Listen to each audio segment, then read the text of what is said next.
सिद्धासन में बैठे रहते हैं। और सिद्धासन के लिए कहा जाता है कि सिद्धासन सिद्धों के द्वारा लगाया जाने वाला आसन, इसलिए इसको सिद्धासन कहते हैं। ठीक है, कि जो साधना करते हैं सामान्य रूप से इस आसन पे बैठते हैं। और ये कहा जाता है कि जितने भी आसन हैं उसमें से सर्वश्रेष्ठ आसन कौन है? सिद्धासन है।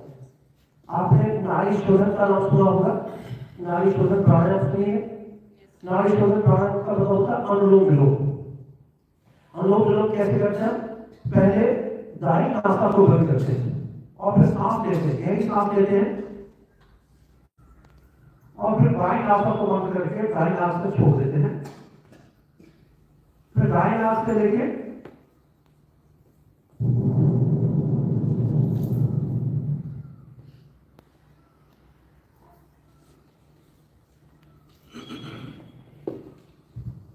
इसको कहते हैं नाड़ी शोधन। नाड़ी का मतलब क्या होता है? विशेष रूप से पीड़ा और पिंगला का शोधन। इसके साथ साथ 72,000 नाड़ियों का शोधन तो होता ही है, लेकिन मुख्य रूप से दोनों नाड़ियों का शोधन होता है और हमारे प्राण सुषुम्ना में स्थित हो जाते हैं। जब दोनों चीजों को बैलेंस करेंगे तो सामान्य गति क्या होती है? इधर भी फ्लो होगा, इधर भी फ्लो होगा, फिर बीच में फ्लो, साइमल्टेनियस फ्लो एक विधि होता है जिसको हम सुषुम्ना कहते हैं। अरे ये तो नाड़ी शोधन प्राणायाम की विधि है, प्राणायाम के द्वारा नाड़ियों का शोधन है। दूसरी विधि क्या है? सिद्धासन के द्वारा भी हमारी 72,000 नाड़ियों का शोधन होता है। दोनों नाड़ियां या तीनों नाड़ियां तो शुद्ध होती होती। तो सिद्धासन और जो नाड़ी शोधन प्राणायाम है इनके द्वारा हम अपनी नाड़ियों को शुद्ध करते हैं। ठीक है, जब हम इस आसन पर बैठते हैं तो हमारी नाड़ियों का शोधन होता है और जो प्राण की ऊर्जा है वो किस पर जाती है? सुषुम्ना में, उसकी गति होने लगती है। तो सुषुम्ना में गति होगी और उस समय योगाभ्यास करेंगे तो उसके परिणाम और ज्यादा अच्छे होते हैं।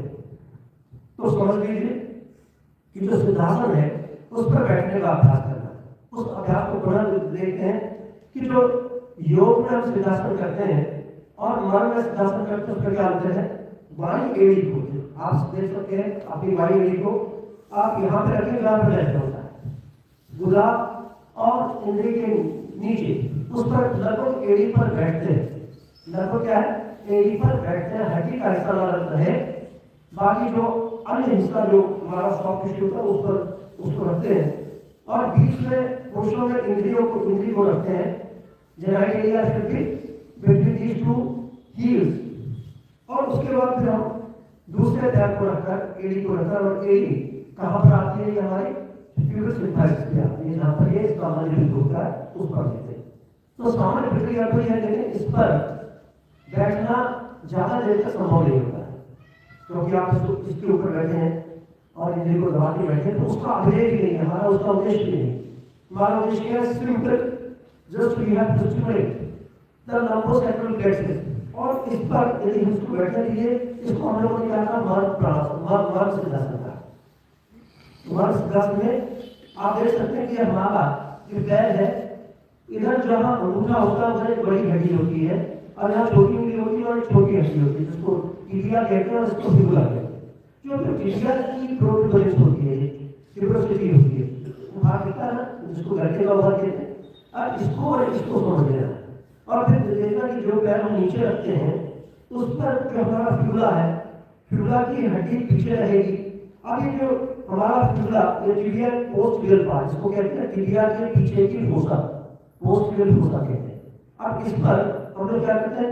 पैर को रखकर और ये दूसरे पैर को इसके ऊपर रख देते हैं।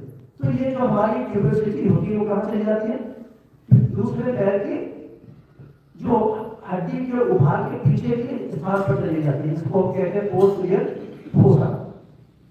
और ये उतने ही साइज की होती है, हर साइज की बनी है। हर व्यक्ति के पैर का साइज और फोसा का साइज एक होगा। और इसके नीचे क्या होता है? Subcutaneous part of the sciatic nerve है, जिसको पोस्टीरियर नर्व कहते हैं। और पेरोनियम हो गई, इस तरह से हो गई, और ये यहाँ पे। तो हम क्या कर रहे हैं? इस जो नर्व का जो खुला हुआ हिस्सा है उस पर जब इस हड्डी को रखते हैं तो ये पूरी की पूरी नस जो लंबोसैक्रल प्लेक्सस से बन के आती है उस पर हम प्रेशर दें। तो उससे क्या है? उसकी पूरी की पूरी जितनी फंक्शनिंग है, जितने से उसको जितने भी हमारे ऑर्गन्स इनर्वेटेड हैं, उन सबको हम एनर्जी दे रहे हैं, पोषण दे रहे हैं। तो ये नाड़ी के शोधन के लिए, नाड़ी शोधन के लिए सिद्धासन और नाड़ी शोधन प्राणायाम, जिसको अनुलोम विलोम भी कहते हैं। अनुलोम का मतलब समझते हैं, विलोम, अनुलोम विलोम का मतलब समझते हैं। तो विलोम अर्थ मतलब समझते हैं, जैसे कि इस शब्द का विलोम लिखिए, लिखते ना, रात का दिन है ना, तो इसको हम कैसे समझे?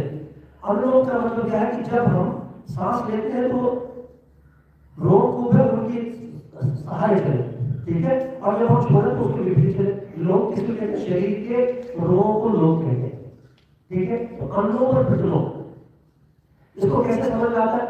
हमारे सुश्रुत संहिता में महर्षि सुश्रुत ने जो घाव का इलाज लिखा, मैनेजमेंट ऑफ द अल्सर लिखा, मैनेजमेंट ऑफ द वुंड लिखा, तो उन्होंने लिखा कि जो हमारे शरीर में तेल लगाना होता है उसको हम लोग करते हैं अनुलोम। और जब हम कोई ऑइंटमेंट लगाते हैं या किसी चीज को कोई लेप लगाना होता है तो उसको लगाते हैं प्रतिलोम। आप समझे? यदि आपने देखा होगा शरीर पर जिनके ज्यादा बाल होते हैं, तो यदि आप उसका कोई ऑइंटमेंट लगाते हैं, हमारे शरीर की जिस हिस्से में बाल होते हैं, यदि हम उस पर कोई चीज लेप लगाएंगे तो क्या होगा कि यदि हम बालों के ऊपर लगा लेंगे तो क्या होगा, वो नीचे स्किन तक नहीं जाएगा। और जब हम उल्टा लगाएंगे, बालों के विपरीत लगाएंगे तो क्या होगा, वो स्किन को टच करके जाएगा, बालों के ऊपर है। तो इसको कहते हैं अनुलोम और प्रतिलोम। तो अनुलोम जब हम सांस लेते हैं तो हमारे जो नाक के बाल है वो क्या होते हैं, नाक में भी अंदर छोटे छोटे रोए होते हैं, तो अनुलोम ऐसे सांस होती है। और जब हम वापस छोड़ते हैं तो अपोजिट डायरेक्शन में घूमते हैं, वाल करता है, ठीक है। तो सांस जब हम लेते हैं तो अनुलोम होता है, जब हम छोड़ते हैं तो उसको क्या कहते हैं, विलोम कहते हैं या प्रतिलोम कहते हैं। अनुलोम प्रतिलोम भी कहते हैं, अनुलोम विलोम भी कहते हैं। तो इसको इधर से समझना चाहिए, सांस लेते समय सांस बालों की डायरेक्शन की तरफ से जाती है और जब हम छोड़ते हैं तो बालों के अगेंस्ट जाती है, ठीक है। ये बाल है तो इसकी एक तरह का डायरेक्शन नीचे का है, एक उल्टा डायरेक्शन। तो जब हम छोड़ते हैं, जब सांस लेते समय तो ऐसे बाल जाएंगे, ऊपर से ऐसे जा रहे, और जब हम छोड़ेंगे क्या होगा, बाल नीचे की तरफ होंगे, तो उसको अनुलोम विलोम का, इसको सामान्य रूप से समझने की जरूरत है। क्योंकि जब भी हम ये योग का अभ्यास करते हैं तो इन शब्दों को बिना समझे हम लोग करते हैं तो समझ नहीं आती कि अनुलोम विलोम क्यों, उल्टा सीधा है ना, उल्टा सीधा ही। अनुलोम विलोम का सामान्य अर्थ ये होता है जिसको हम लोग कहते हैं साफ शाब्दिक अर्थ इसको होता है। तो ये दो प्राणायाम बहुत महत्वपूर्ण होते हैं, ठीक है। इससे हम क्या करते हैं, नाड़ी का शोधन करते हैं और सामान्य रूप से स्वर परिवर्तन की जो विधि हम जानने लगते हैं कि कैसे अपने स्वर को बदला जाए। स्वर का परिवर्तन की जरूरी होता है क्योंकि जब भी हमें विभिन्न कार्य करने होते हैं तो उनके अनुरूप काम लिखा हुआ है। जैसे यदि कहीं आपको कहीं जाना है तो आपको एनर्जी होनी चाहिए, ठीक है। यदि कहीं दौड़ना है, कूदना है, लड़ाई करनी है, व्यायाम करना, तो उसके लिए कौन सा स्वर चाहिए, आपको कौन सा स्वर की आवश्यकता होती है, सूर्य स्वर की जरूरत है। आपको बहुत पोलाइटली कहीं कोई काम करना है, बहुत कंसंट्रेशन से काम करना है, कोई शुभ काम करना है जिसमें कोई जल्दीबाजी है, हड़बड़ी ना हो, उस पर कौन सा स्वर चाहिए, आपको चंद्र स्वर चाहिए। यदि इसके विपरीत करेंगे, इसका मतलब क्या, आपका मन एंशियस है, उत्तेजित है और आपके मन में गुस्सा, क्रोध, कोई एनर्जी बहुत ज्यादा, ऐसा इरिटेबिलिटी है, तो ऐसी स्थिति में यदि कोई ध्यानपूर्वक किया जाने वाला काम है वो कर सकते नहीं कर सकते। तो आपको मनोवांछित फल प्राप्त करने के लिए स्वर विज्ञान का क्या है कि हम मनोवांछित फल प्राप्त कर पाए, उसके लिए स्वर परिवर्तन की विधि भगवान शिव ने माता पार्वती को बताई। और हमारे स्वामी महाराज जी ने स्वर विज्ञान का स्वर विज्ञान की किताब लिखी है। आप लोगों को होगा तो यहाँ मैं समझता हूँ यहाँ भी उपलब्ध होगी हम लोगों के पास, तो हम लोग अपने किताब की जो मेन वो होती है उसको रखते हैं, जब भी जरूरत होती है तो उसको पढ़ते हैं। तो ये स्वर के परिवर्तन की विधि। अब एक सामान्य स्वर के परिवर्तन की विधि बता रहे हैं। देखिए प्राणायाम का क्या मतलब होता है, सूक्ष्म सूक्ष्म से सूक्ष्म तक। अब यदि हम सांस ऐसे ऐसे करते हैं तो क्या है, हम अनुलोम विलोम कर रहे हैं, सांस का परिवर्तन कर रहे हैं, क्योंकि एक को बंद कर देंगे तो दूसरी से आएगी, दूसरे को बंद कर देंगे तो इससे आएगी, पहले से आएगी। लेकिन आप बिना हाथ लगाए भी आप यदि स्वर का परिवर्तन करना है या नाड़ी का शोधन करना है तो उसके हम लोगों ने वर्ग के आधार पर सूक्ष्म विधि को जानने का प्रयास करें कि कैसे हम इसके माध्यम से स्वर का परिवर्तन कर सकते हैं। तो बड़ा सरल है। पहले क्या करना है, आंखों की मूवमेंट का अभ्यास करना, आंखों को घुमाने का अभ्यास। सबका होता है जिनका हम पता नहीं कितनी चीजें देखते हैं, मतलब अगर कोई कुछ देख रहा है तो उसको देख नहीं रहे, तो नहीं लगा आंखें हमारी देखने को क्या कर रहा होता है, तो कुछ भी देखने की इच्छा होती है। तो आंखों को जब हम मूव करते हैं तो उसके अनुरूप स्वर का यदि परिवर्तन करना हो तो एक सामान्य विधि, और इसे कहते हैं ये सूक्ष्मतर विधि है और जो योगी हैं और बहुत ऊंचे पहुंचे लोग हैं वो इसका अभ्यास करके उसको जानते हैं। जब वो जान सकते हैं तो हम लोगों को काफी अधिकार है कि हम उसको जाने, हम भी समझ पाए कि स्वर का प्रयोग कैसे करते हैं, नाड़ी का शोधन कैसे करते हैं, नाड़ी शोधन प्राणायाम की सूक्ष्मता विधि क्या है। ठीक है, तो उसको हम लोगों ने जानने की कोशिश की। पहले आपको यह अभ्यास होना चाहिए, जैसे अंगूठे पर एक स्टिकर लगा लीजिए, लाल बिंदी लगा लीजिए, लाल लगा लीजिए उसमें, फिर इसको अंगूठे को फिर आंखों के जो लेवल है उसके सामने रखेंगे और अब इसके बाद गर्दन नहीं हिलाएंगे और ये आप हाथ का मूवमेंट देख रहे हैं, हाथ का मूवमेंट देख रहे हैं और हमारी दृष्टि का होनी चाहिए अंगूठे पर, जितना हम आंखों को घुमा सकते हैं। जब इसके बाद नहीं घुमा सकते, फील्ड ऑफ विजन कहलाता है। अभी फील्ड ऑफ विजन से हम वापस आ रहे हैं, उसी को देखते हुए वापस आ रहे हैं। अभी हमने क्या किया, दूसरी तरफ देखना शुरू किया, पूरा इसको देखेंगे, पूरा देखेंगे, देख के आप अभ्यास करेंगे। ये आंखों के लिए सर्वश्रेष्ठ व्यायाम है। फिर उसके बाद आप इसको क्या कर सकते हैं, आंखों को सीधा रखते हुए ऊपर देखेंगे, जहां तक ले जा सकते, जहां तक आपका अंगूठा दिखता है, और फिर उसके बाद धीरे धीरे धीरे धीरे नीचे ला सकते हैं। इससे क्या किया आपने, आंखों के मूवमेंट को। अब ये आपको ऐसा नहीं करना, अब आपको क्या करना है, इसके साथ श्वास का सायुज्य करना है, सांस को जोड़ना।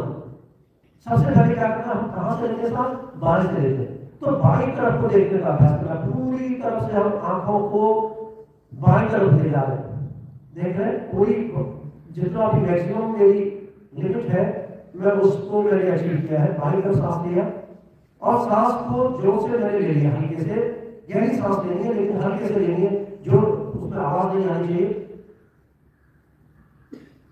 अब सांस के साथ अभी सांस छोड़नी नहीं, सांस भरी हुई है और मैंने आंखों की दृष्टि किधर घुमा ली, दाईं तरफ घुमा ली, और अब मुझे सांस को छोड़ देना है। यहीं से फिर मुझे पूरा सांस भरना है, फिर बाईं तरफ ले जाके सांस को छोड़ देना, फिर यहीं से सांस भरेंगे, फिर दृष्टि को दाईं ओर करेंगे और सांस को छोड़ देंगे।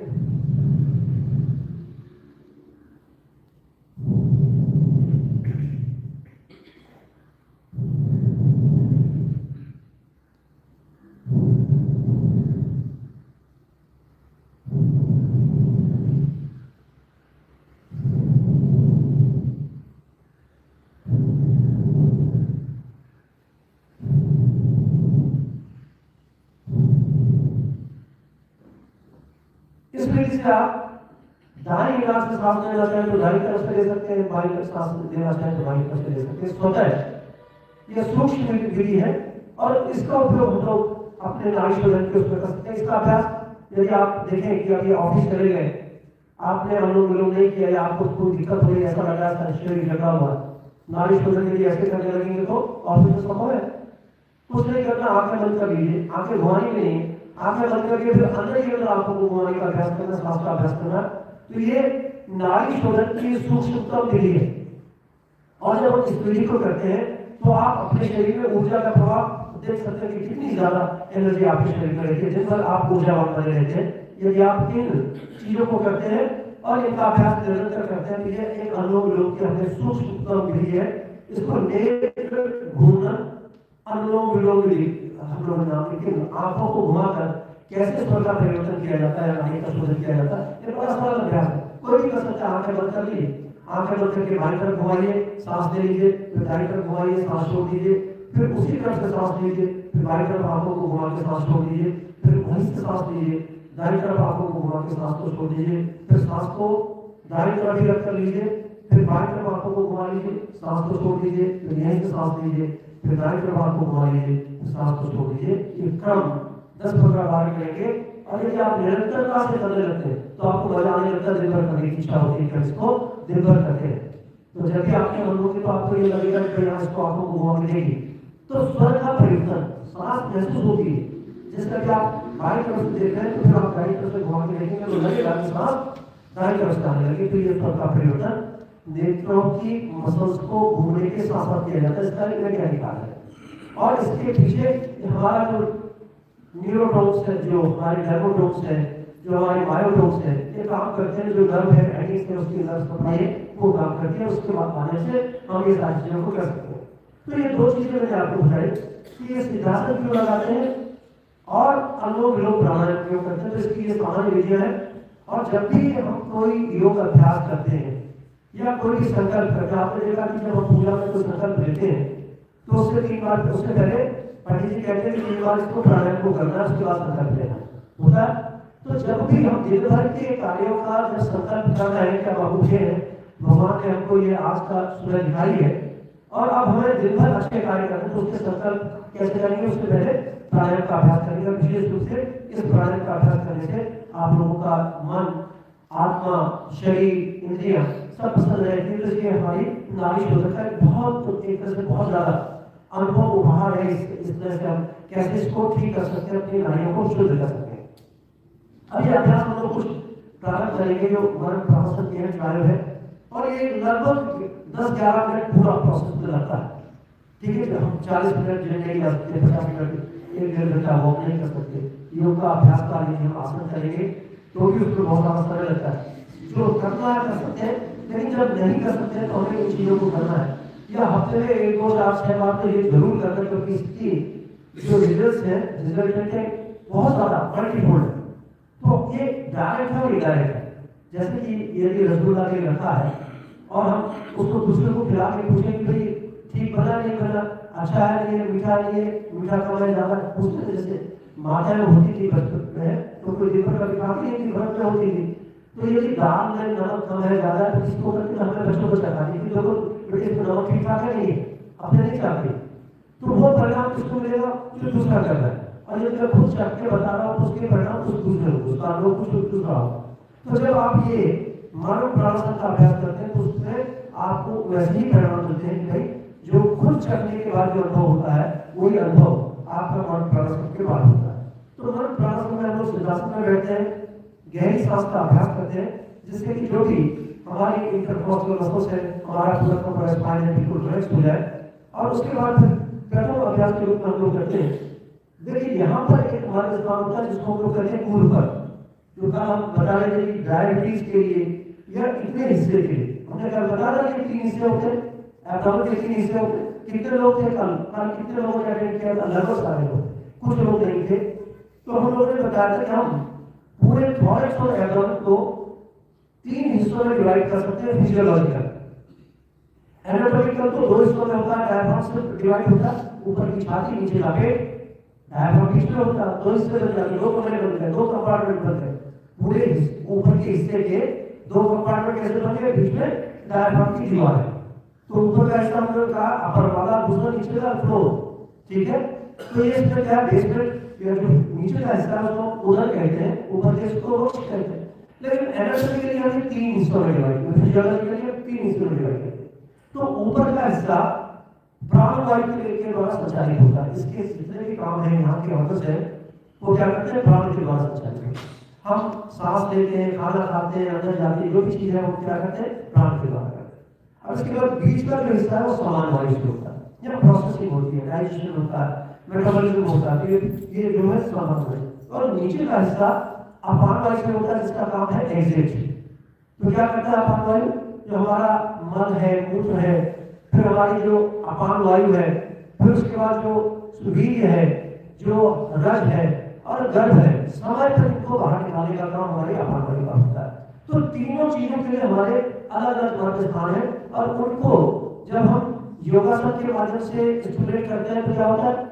वो बहुत इनडायरेक्ट इफेक्ट होता है। इनडायरेक्ट इफेक्ट का मतलब कि हमने सीधे एप्लीकेशन नहीं करी है किसी के माध्यम से भी। अब सीधे का मतलब है directly just we are stimulating those points, मर्म के वो बिंदु जो हमारे शरीर की जो क्रियाशीलता को नियंत्रित करते हैं, उन पर यदि सीधे प्रभाव करते हैं, सीधे प्रेशर देते हैं तो क्या है? उसको हम कहते हैं कि मार्ग प्रवासन की बात करते हैं। तो ये जो कूलर मर्म है ये हमारे किस हिस्से के लिए है? बीच के हिस्से की बीमारियों के लिए। अब बीच के हिस्से में क्या क्या चीज होती है? लीवर होता है, गॉलब्लैडर होता है, हमारा पैंक्रियाज होता है, ड्यूरल सी होती है, इधर स्टमक होता है, इधर हमारा स्प्लीन होती है। कहीं भी कोई बीमारी है तो कौन सा मर्म हमारे काम आएगा? हमारे कूलर मर्म का, ठीक है। और ऊपर की बीमारियों के लिए यहाँ पर 2 मर्म स्थान होते हैं जिसको 4 रंगों पे होते हैं, जिसको हम कहते हैं आणी और उर्वी, ठीक है। ये किसके लिए बीमारी के लिए होते हैं? हमारी छाती की जितने भी अंग हैं उनकी क्रियाशीलता को या उनकी कार्यक्षमता को विस्तार देने का काम या उनको नियंत्रित करने का काम हमारे दो आणी और ऊर्वी मर्द करते हैं। ठीक है, तो क्या करना है, यहाँ पर देखेंगे यदि बाएं हाथ से मैं आपको दिखा रहा हूँ, ये बाएं हाथ से कि यहाँ से 4 अंगुल की दूरी पर एक लगभग अनुमान कर लीजिए हमारी इस बीच से 4 अंगुल की। अब जहाँ पर ये हमारी आखिरी उंगली आई है वहां पर हमें क्या करना है, वहां से पकड़ना है, अंगूठे को नीचे पकड़ना है, हाथ बिल्कुल आपका स्ट्रेट होना चाहिए। अब हाथ को ऐसे रखेंगे, अंदर जाइए इसी तरह से, और अब आपके पास क्या है, एक इंस्ट्रूमेंट बन गया। अब एक वन सिंगल इंस्ट्रूमेंट था। ठीक है, अब इसका जो हमारी जो ये पहली अंगुली है जिसको फर्स्ट मेटाकार्पल बोलते हैं, क्या कहते हैं, मेटाकार्पल। पहले हमने आपको बताया था कल पहला दिखाया था, तो क्या बताया था, फिफ्थ मेटाकार्पल वो, तो वो पांचवी है हमने वहां मेटाकार्पल हो गई, यहाँ पे मेटाकार्पल हो गई। ठीक है, ये मेटाकार्पल बोर्ड का जो बेस है, ये हड्डी उभार होती है, ये जब हम हाथ को रखते हैं कहाँ रखती है, ये हमारी छाती के नीचे जहां पर इस तरह मूल वर्ग होगा, ये नीचे है, नीचे से 2 अंगुल नीचे आती है, सबका दबा हुआ। ठीक है, तो हमने 4 अंगुल, लेकिन जब यहाँ रखेंगे गलती से क्या होगा, हम हाथ यहाँ रखेंगे तो ये क्या होगा, ये कम से कम 2-3 अंगुल नीचे आ जाए, वहां पे नहीं आए। तो क्या करना, 4 अंगुल ऊपर पकड़ना, तभी ये हमारा हिस्सा कहाँ पे आएगा, इस तरह मूल वर्ग पर आएगा। ठीक, समझ में आ रही बात, बिल्कुल एकदम क्लियर। तो इसको पकड़ लीजिए, हाथ को ऐसे रख लीजिए, और अब ये इंस्ट्रूमेंट ये क्या हमें किसी एक हिस्से को दबाना, अब हमको क्या करना है, दोनों कोहनी से अपनी छाती को पूरा दबाना। ठीक है, ये दोनों कोहनी को ऐसे नहीं दबाना है, ऐसे सांस छोड़ते समय सांस लेना है, गहरी सांस लेनी है, सांस में आवाज नहीं आनी चाहिए, ये ऐसे नहीं है ना, आपकी गहरी सांस है। देखिए जब भी आपने बचपन में गुब्बारा जरूर फुलाया होगा। ठीक है, जब हम गुब्बारे को फुलाते हैं क्या करते हैं, पहले उसको खींचते हैं थोड़ा सा, फिर क्या करते हैं, हल्के हल्के से फूंके, एकदम से फूंकेंगे तो क्या होगा, उसकी वॉल्स कोलैप्स हो जाएगी, वो भरेगा। तो क्या करना, धीमे धीमे धीमे गहरी सांस लो और महसूस करना है कि एपिकल पार्ट जो हमारी फेफड़े का ऊपर का हिस्सा है, जो क्लेविकल के ऊपर ऊपर भी आ जाता है, जिसको कोनिकल पार्ट भी कहते हैं, एपिकल कहते हैं, वहां तक भी हमारी हवा घुस जानी चाहिए पूरे ढंग से, पूरा विस्तार, हमारे जो फेफड़े का जितना भी हिस्सा है पूरा यूटिलाइज होना चाहिए। ये नहीं कि भाई हमारा इतना बड़ा हॉल है और हम एक 10 फीट की जगह पे काम करते हैं, निकल जा रहे हैं, कोई फायदा नहीं। फायदा तो मतलब हम इस पूरी जगह का इस्तेमाल करें, तभी तो फायदा, नहीं तो क्या 5 आदमी इधर बैठ जाए, इतना बड़ा हॉल, कोई फायदा नहीं। हवा यदि सिर्फ इतने हिस्से में आगे चली जाएगी तो जहां पर हवा का प्रॉपर वेंटिलेशन नहीं होगा वहां पर इन्फेक्शन की संभावना होगी। तो मोस्ट ऑफ द इन्फेक्शंस कहां होते हैं, हमारे बेसल पार्ट में होते हैं या हमारे एपिकल पार्ट में होते हैं। टीबी होगी या कोई इन्फेक्शन होगा तो होगा जो इससे हमारे फेफड़े से नीचे लगे हुए हैं, जिनका एक्सप्रेशन प्रॉपर नहीं होता, जिनमें हवा ठीक से नहीं जाती, उनमें बीमारी होने की संभावना। तो क्या करना, गहरी सांस का अभ्यास करना। गहरी सांस का मतलब इसमें तो सिर्फ एयर हमारी एयर फेस में जाती है, वो जितना इन्फ्लेट हो पाए होने के लिए वो हम टाइम नहीं दे रहे, हमें क्या करना, गहरी सांस के लिए टाइम दें। अब आप महसूस कर सकते हैं कि फेफड़े हमारे पूरे एक्सपेंड हुए। ठीक है, गहरी सांस का अभ्यास करेंगे, जब हम गहरी सांस कर लेंगे और सांस छोड़ते हुए उसी तरह से हम सांस छोड़ेंगे और सांस छोड़ते क्या करेंगे, पूरे इन हाथों को देखिए, मेरे हाथों को देखिए, ये पूरा प्रेशर, तो प्रेशर से हम इसको नहीं दबा रहे हैं, प्रेशर कहाँ है, इस पे भी आना चाहिए, इस पे भी आना चाहिए, इससे प्रेशर आएगा तो आड़ी पर आएगा, इससे प्रेशर आएगा तो उंगली पर आएगा। ठीक समझ में आ गया बात। तो इसको हाथ पैसे रखेंगे, गहरी सांस लेंगे और सांस छोड़ते समय गहरी सांस लेंगे, गहरी सांस लीजिए और सांस छोड़ते समय इसको दबाइए। अब महसूस कीजिए कि ये जो ऑब्लिक आपने हाथ को ऐसे रखा है, हमने ऐसे रखा ना, तो ये हड्डी का दबाव, दोनों हाथों की हड्डी का दबाव कहाँ पड़ा, हमारे स्तन मूल वर्ग पे पड़ा, इसलिए इसको नर्व ट्रांसफर का आसन हमने ऐसे दासा लगा रखा है। इंस्ट्रूमेंटेशन कौन कौन सी है, आनी गोली की और यहाँ पर स्तन मूल वर्ग किया, तो ये कॉम्बिनेशन हो गया।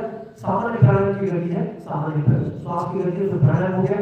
तो ये जो प्राणायाम और ये तीनों का कॉम्बिनेशन है, इसको हम लोग नर्व ट्रांसफर कहते हैं। इसमें क्या करें, मर्म को स्टिमुलेट भी कर रहे हैं, एक विशेष आसन भी कर रहे हैं और इसके साथ साथ सामान्य प्राणायाम का अभ्यास करें, जिससे कि पूरा फेफड़ा हमारा फोर्सफुल, जब हम उसको दबा रहे हैं सांस बाहर आ रही, जब हम उसको दबा रहे हैं पूरा सांस, आपने देखा होगा कि जब भी गुब्बारे को ज्यादा देर फुलाने के बाद यदि उसको खोल देते हैं तो कुछ हवा उसमें रह जाती है, पूरी नहीं करता। कोई चीज होगी पूरी खाली नहीं, पूरी खाली कर करके जब हम इसको प्रेशर दें तो आप उसको पूरा खाली कर रहे हैं, पूरा खाली कर रहे हैं तो पूरा भरेगा नहीं। तो इसके कारण inferior part of the lung, diaphragm, and the remaining organs of upper abdomen are going to be stimulated by direct pressure. तो कहीं भी किसी के आसन में आप किसी को सीधा वो नहीं देते हो। सिर्फ आपने देखा कि जब हम लोग मयूरासन करते हैं तो क्या करते हैं, इस पर हम पेट को लगाते हैं, लेकिन वो भी सही ढंग से नहीं लगाते क्योंकि वो गार्ड करती है, जो मसल्स होती है हमारी, उन मसल्स पे हम उसको गार्ड कर देते हैं मसल्स के ऊपर। तो जब हम ऐसे रखेंगे तो कोई प्रेशर आएगा पीछे, तो अगर ऑर्गन्स पे पीछे से ऊपर आ जाते हैं, सीधा प्रेशर नहीं होता। And we used to feel the pressure over the, ये जो हमारी मसल्स है, रेक्टाइल मसल्स है, उन पर फील करते हैं, उसके अलावा डायरेक्ट प्रेशर किसी उसमें नहीं होता। लेकिन जब हम इस तरह का अभ्यास करते हैं तो क्या है, it is the direct pressure over the organs, यहाँ लिवर है तो लिवर पे सीधा प्रेशर आ रहा है। और ये जो प्रेशर होता है ये हमारे लिवर, पैंक्रियास, स्प्लीन, स्टमक, इनकी सबकी ब्लड सप्लाई को बढ़ाता है, इनकी कार्यक्षमता को सुधार करता है और इनकी क्रियाशीलता को सकारात्मकता देता है। मतलब जहाँ एसिड बढ़ रहा होता है एसिड नहीं बनेगा, जहाँ पर कोई एंजाइम्स का बढ़ रहा है तो एंजाइम्स ठीक बनने लगेंगे, जहाँ बाइल का सिक्रेशन ठीक से नहीं हो रहा बाइल का सिक्रेशन ठीक से होने लगेगा। तो क्या करता है, ये एफिकेसी को बढ़ाता है और उस एफिकेसी को बढ़ाने के लिए हम लोग सामान्य इसका अभ्यास करते हैं। बड़ा सरल है, कितनी देर कर लगती है, मुश्किल से 1 मिनट का अभ्यास है। हर अभ्यास कितनी देर का, 1 मिनट का, जब हम 15 से 18 मिनट करते हैं। तो इस तरह में सांस रोकनी नहीं होती, सांस के साथ ही अभ्यास होता है, सांस लेंगे और जब हम छोड़ेंगे तो इसको ऐसे लगाएंगे। आप मेरे हाथ का मूवमेंट भी देखें और ये पूरा का पूरा इसको देखें। सांस को छोड़ते समय इसको दबाएंगे, कितनी बार दबाना, 15 से 18 बार दबाना। तो कितना समय लगना है, सांस के साथ लेंगे तो 1 मिनट का समय लगता है। तो ये पहला अभ्यास हो गया। इसको आप बदल भी सकते हैं, जैसे आवश्यकता नहीं है तो बदल भी सकते हैं। बदल भी सकते हैं तो क्या है, ये हिस्सा यहाँ तक करेगा, ये हिस्सा यहाँ से थोड़ा सा ज्यादा प्रेशर आए, नहीं तो सामान्य रूप से प्रेशर उतना ही आता है दोनों तरफ से, क्योंकि दोनों तरफ की हमारी जो हड्डियां हैं ये वहीं पर स्पर्श करती है। अब ये दूसरा जो अभ्यास हम लोग करते हैं उसमें हम लोग क्या करते हैं, दाएं हाथ की मुट्ठी को बांध लेते हैं, दाएं हाथ की मुट्ठी बांध, ऐसे ही हम आंख और उंगली पर हाथ की पकड़ रखते हैं। ठीक है, हाथ से क्या करते हैं, आंख और उंगली को दबा लेते हैं, ऐसे ही करेंगे, ऐसे ही करेंगे, ऐसे भी नहीं करेंगे, देखिए आपकी यहाँ दबाने लगे, पूरा इसका प्रेशर होता है। अगर स्ट्रेट रखेंगे, मुट्ठी को बंद करेंगे, ऐसे घुमा के छाती के अंदर, ये इस कोहनी के अंदर है और महसूस करेंगे कि उंगलियां हमारी किसके ऊपर है, रिब्स के ऊपर है। देखा, तो ये मसल्स, ये हमारी इंटरकॉस्टल रिब्स हो गई, intercostal ribs, intercostal ribs, intercostal, पूरा का पूरा हिस्सा ये हमारी छाती के ऊपर, हार्ट के ऊपर है। अब हम वही प्रक्रिया करेंगे, जब हम सांस छोड़ेंगे तो क्या करेंगे, पूरी छाती की कोहनी से, ये कोहनी देखने में, इस कोहनी को, कोहनी से क्या करें, मुट्ठी को दबाएं और इसको पूरी कोहनी। तो गहरी सांस छोड़ते समय जब हम सांस छोड़ेंगे तो हम इसको किसको दबाएं, आराम से इसको दबाएंगे और 15 से 18 बार इसको। तो 15 से 18 बार आप यदि हार्ट पर प्रेशर दे रहे हैं तो आप हृदय की जो गति है उसको एक तरह से एक्सेलरेशन दे रहे हैं, उसको ठीक कर रहे हैं, उसको मजबूत कर रहे हैं, उसकी सप्लाई को ठीक कर रहे हैं। देखिए, हार्ट जो है पूरे शरीर को खून की सप्लाई करता है। ठीक है, हार्ट जो है क्या करता है, पूरे शरीर को सप्लाई करता है, लेकिन उसमें कुछ ले नहीं सकता। इसकी इंपॉर्टेंस, इसकी भूमिका के बैंक मैनेजर की तरह होती है। दिन भर पूरे बैंक में करोड़ों अरबों रुपए होते हैं, उसमें से 5 रुपए ले सकता है, नहीं ले सकता, उसका अधिकार नहीं। उसको क्या मिलता है, उसको एक सैलरी मिलती है, उससे वो अपना जीवन यापन करता है। ऐसे हृदय पूरे शरीर को जीवन पर्यंत क्या करता है, खून देता है, यहाँ से लेता है, पूरे शरीर से लेता है, फिर सबको काटता है, फिर लेता है, फिर काटता है। यहाँ से लोगों का डिपॉजिट किया, लोगों को लोन किया, फिर डिपॉजिट किया लोगों को, लेकिन अपना काम कैसे चलाता है, सैलरी से चलाता है। ऐसे ही हार्ट जो है अपना काम किससे चलाता है, सीधे खून से नहीं चलाता जो दिल में भरा हुआ 5 लीटर खून जो घुमा रहा है 24 घंटे, अहर्निश, इसी को कहा गया कि अहर्निश। कोई एक सांस भी कभी रुक सकती है, ठीक का सांस भी एपिया स्लीप एपिया 2 सेकंड के लिए 2 सेकंड के लिए, लेकिन हार्ट की गति निरंतर अहर्निश चलती है, और अहर्निश चलने का काम कौन कराता है? वो छोटी छोटी नर्व जो ब्लड सप्लाई होती है उसकी अपनी कोरोनरी वेसल्स होती है, ठीक है, जो हृदय से ही वहां से खून लेकर खून उसको सप्लाई करती है। तो उनकी देखभाल को नहीं कर रहा, वो सबकी देखभाल कर रहा। अब आप क्या कर रहे हो? इसे इस प्रक्रिया के माध्यम से आप उन सेल्स को जो कैपिलरीज है, ब्लड है, उनका ध्यान रखते हैं। प्रेशर देंगे, उसमें खून करेगा, उसको भी सप्लाई चाहिए, वो सबका ध्यान करना, तो उसका ध्यान कौन करेगा? उसका ध्यान हम लोग मन प्राणायाम के इस अभ्यास में करते हैं। तो ये अभ्यास हृदय की कार्य क्षमता में सुधार भी करता है, और उसका जो सामान्य जो उसका स्वास्थ्य है हृदय का, उसको बनाए रखने का काम करता है। तो ये अत्यंत महत्वपूर्ण एक तरह से हमारा अभ्यास होता है। तो इसको ये दो अभ्यास आप देखें कि हमारी पूरी जो छाती से ऊपर की जितने भी ऑर्गन्स, फेफड़ा है, एसोफेगस है, जो कार्डियक एसोफेगस जिसको कहते हैं, डायफ्राम है, और इसमें हमारा हार्ट है, इन सभी के लिए हम लोगों ने ये अभ्यास किया। अब इसके बाद हम लोग पीछे के अभ्यास की चर्चा करते हैं। नीचे डायफ्राम से नीचे के ऑर्गन्स की बात कर रहे हैं, तो पीछे हमारे कुछ ऑर्गन्स होते हैं। शरीर में सारे के सारे अंग हमारे एक झिल्ली में लिपटे हुए, ठीक है, उस झिल्ली को क्या कहते हैं? पेरिटोनियम। तो पेरिटोनियम फोल्ड बने हुए मेजेंट्री है अंदर, वो फिर पेरिटोनियम का फोल्ड होता है। उसको ये नहीं किसी से हमारी जो ऑर्गन्स है वो हमारी एब्डोमिनल वॉल से टच नहीं होते, वो एक खोल के अंदर होते हैं, उसको क्या कहते हैं? पेरिटोनियम कहते हैं। लेकिन कुछ ऑर्गन्स पेरिटोनियम के पीछे भी होते हैं, उस जो थैला बना है उसके पीछे भी होते हैं। तो उसमें हमारे किडनी होती है, हमारा पैंक्रियास होता है, कुछ ऑर्गन पीछे की तरफ से होते हैं जिनको हम लोग पीछे की तरफ से दबाते हैं। छाती की तरफ से उसकी दबाव सामान्य रूप से नहीं दे सकती, क्योंकि हमारी छाती पीछे से फिक्स होती है, आगे से ये जो हो सकते हैं। जब हम सांस लेते हैं तो आगे की जो हिस्सा है वो ज्यादा फैक्ट होता है, पीछे का उतना हिस्सा होता नहीं, क्योंकि ये हमारी वर्टिकल कॉलम से जुड़ा हुआ है और इधर स्टर्नम से जुड़ा हुआ है, ठीक है, फिक्स है। लेकिन यहाँ का हिस्सा जरा ज्यादा एक्सप्रेसिव होता है, तो इसलिए आगे की तरफ से हम लोग प्रेशर देते हैं, पीछे की तरफ से हम लोग प्रेशर दे नहीं सकते, हाथ पीछे करके हम प्रेशर नहीं दे सकते, इसलिए सामान्य रूप से आगे से प्रेशर देते हैं। लेकिन अभी जो पीछे के हिस्से के जो ऑर्गन्स होते हैं उनके लिए भी अब हम लोग एक अभ्यास करते हैं, और वज्रासन में बैठने का अभ्यास करते हैं। और कौन से वज्रासन में बैठे?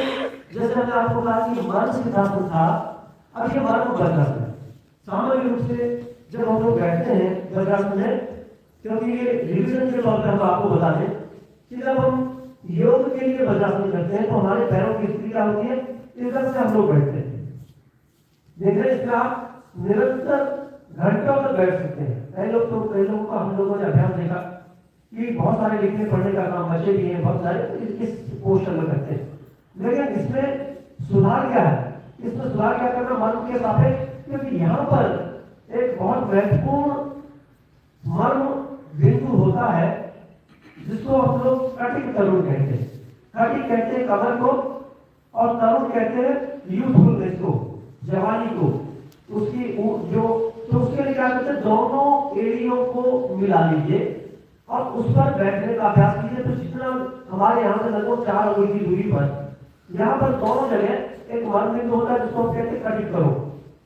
इसके बाद अपनी पसलियों को ढूंढिए, ये जहाँ पसलियां आपकी खत्म हो रही, ठीक है, पसलियों को खत्म जहाँ पे हो रही है वहां पर लगभग मिड लाइन से लगभग 4 अंगुल की दूरी पर, जहां से आपको लगता है कि गैप अंगूठा आपका उस स्थान पर आ जा रहा है, उस स्थान को टटोलिए और वहां पर अंगूठा रखकर अपने साइड जो वॉल है आपका एब्डोमेन को, उनको घेरने की कोशिश कीजिए, ठीक है। उंगलियां आपकी मिली भी होनी चाहिए, उंगलियां यदि दूर रहेंगी तो आप इसको पकड़ नहीं पाएंगे। अब आपके ये जो हाथ है, ये जो हमारा inferior margin of the ribs का जो ये हमारा केज है, केज है, उसका जो इंफीरियर मार्जिन है और सुपीरियर मार्जिन जो हम जिसको हम एंटीरियर सुपीरियर इलियक स्पाइन कहते हैं या इलियक क्रेस्ट कहते हैं, तो इलियक क्रेस्ट से ऊपर का हिस्सा, ये इलियक क्रेस्ट से ऊपर का हिस्सा है, इसके बीच में हमारी 4 उंगलियां लगभग फंस जाती है, ठीक है। जिनमें लोगों में मांस कम होता है, मोटापा फैट कम होता है, तो इसको आसानी से महसूस कर सकते हैं, ठीक। इसको करने के बाद क्या करना, अब मेरे हाथ का मूवमेंट देखिए, मैं आगे से भी दिखाऊंगा, लेकिन पीछे से आप देखेंगे जब हम सांस छोड़ेंगे, गहरी सांस लीजिए, सांस छोड़ते समय आप मेरे हाथ का मूवमेंट देखेंगे तो अंगूठा भी दबेगा और ये पूरा का पूरा ये हाथ का ये प्रेशर भी लगाए, ठीक है, ये ऐसे और एक हाथ और ये हाथ नीचे होना चाहिए, अभी हाथ ऐसे और दूसरा कीजिए जिससे दोनों उंगली इसकी बीच में घुस जाए, उंगलियां मिली भी होनी चाहिए, ऐसे नहीं होना चाहिए, हाथ क्या होना चाहिए और भी होना चाहिए, तभी ये हमारी क्रॉसर ग्रिप और उसके बीच में उंगलियां मिला करके उंगलियां आपके हाथ में आ रही, तो गहरी सांस लेंगे और सांस छोड़ते समय हम इसको दबाएंगे, पीछे से अंगूठे से भी दबाएंगे, साइड में भी दबाएंगे। तो इसे हम क्या करने जा रहे हैं, ये 15 से 18, इसको भी हम लोग क्या करते हैं 15 से 18 लगभग 1 मिनट। तो पीछे के हिस्से में जहां पर पार्श्व संधि बंद हो रहा है, अंगूठे से हमने क्या कौन सा बंद दबाया, पार्श्व संधि बंद, ठीक है। तो पार्श्व संधि बंद बहुत महत्वपूर्ण होता है, इससे होता है और यहाँ पर बहुत ज्यादा योग करने की आवश्यकता नहीं, हम कैसे दबाएंगे और ये इसको इसमें दबाएंगे तो ये हमारा सारी चीजें पूरा करता है। इससे हमने क्या किया, जो रेट्रोपेरिटल जो ऑर्गन्स थे, पीछे कुछ ऑर्गन्स थे जिसको किडनी और एड्रिनल्स कहते हैं, सुप्रारेनल ग्लैंड कहते हैं, उनको भी हमने सीधे उसको स्टिमुलेट किया, सुबह सुबह के समय आपने अपने सारे ऑर्गन्स को रिचार्ज कर दिया, तो ये रिचार्ज को उसको सीधे हम स्टिमुलेट करो। अब इस हमारे पेट के हमने अदर ऑर्गन्स को किया, ये अब ये लार्ज कोलन, मैंने बताया कि यहाँ पे क्या होती है, एसेंडिंग कोलन होता है, ये ट्रांसवर्स कोलन होती है, ये डिसेंडिंग कोलन होता है, यहाँ पर छोटी आंत और बड़ी आंत मिलती है जिसको मैकबर्नीज पॉइंट कहते हैं, और वहीं पर एक अपेंडिक्स होता है, छोटा सा अपेंडिक्स होता है, ठीक है, जो सबसे ज्यादा काटा जाता है। यदि हम पूरे ऑपरेशंस को कैलकुलेट करें पूरी दुनिया में और खास करके भारतवर्ष में, तो सबसे ज्यादा ऑपरेशन किस चीज के होते हैं, एपेंडिसेक्टमी के होते हैं।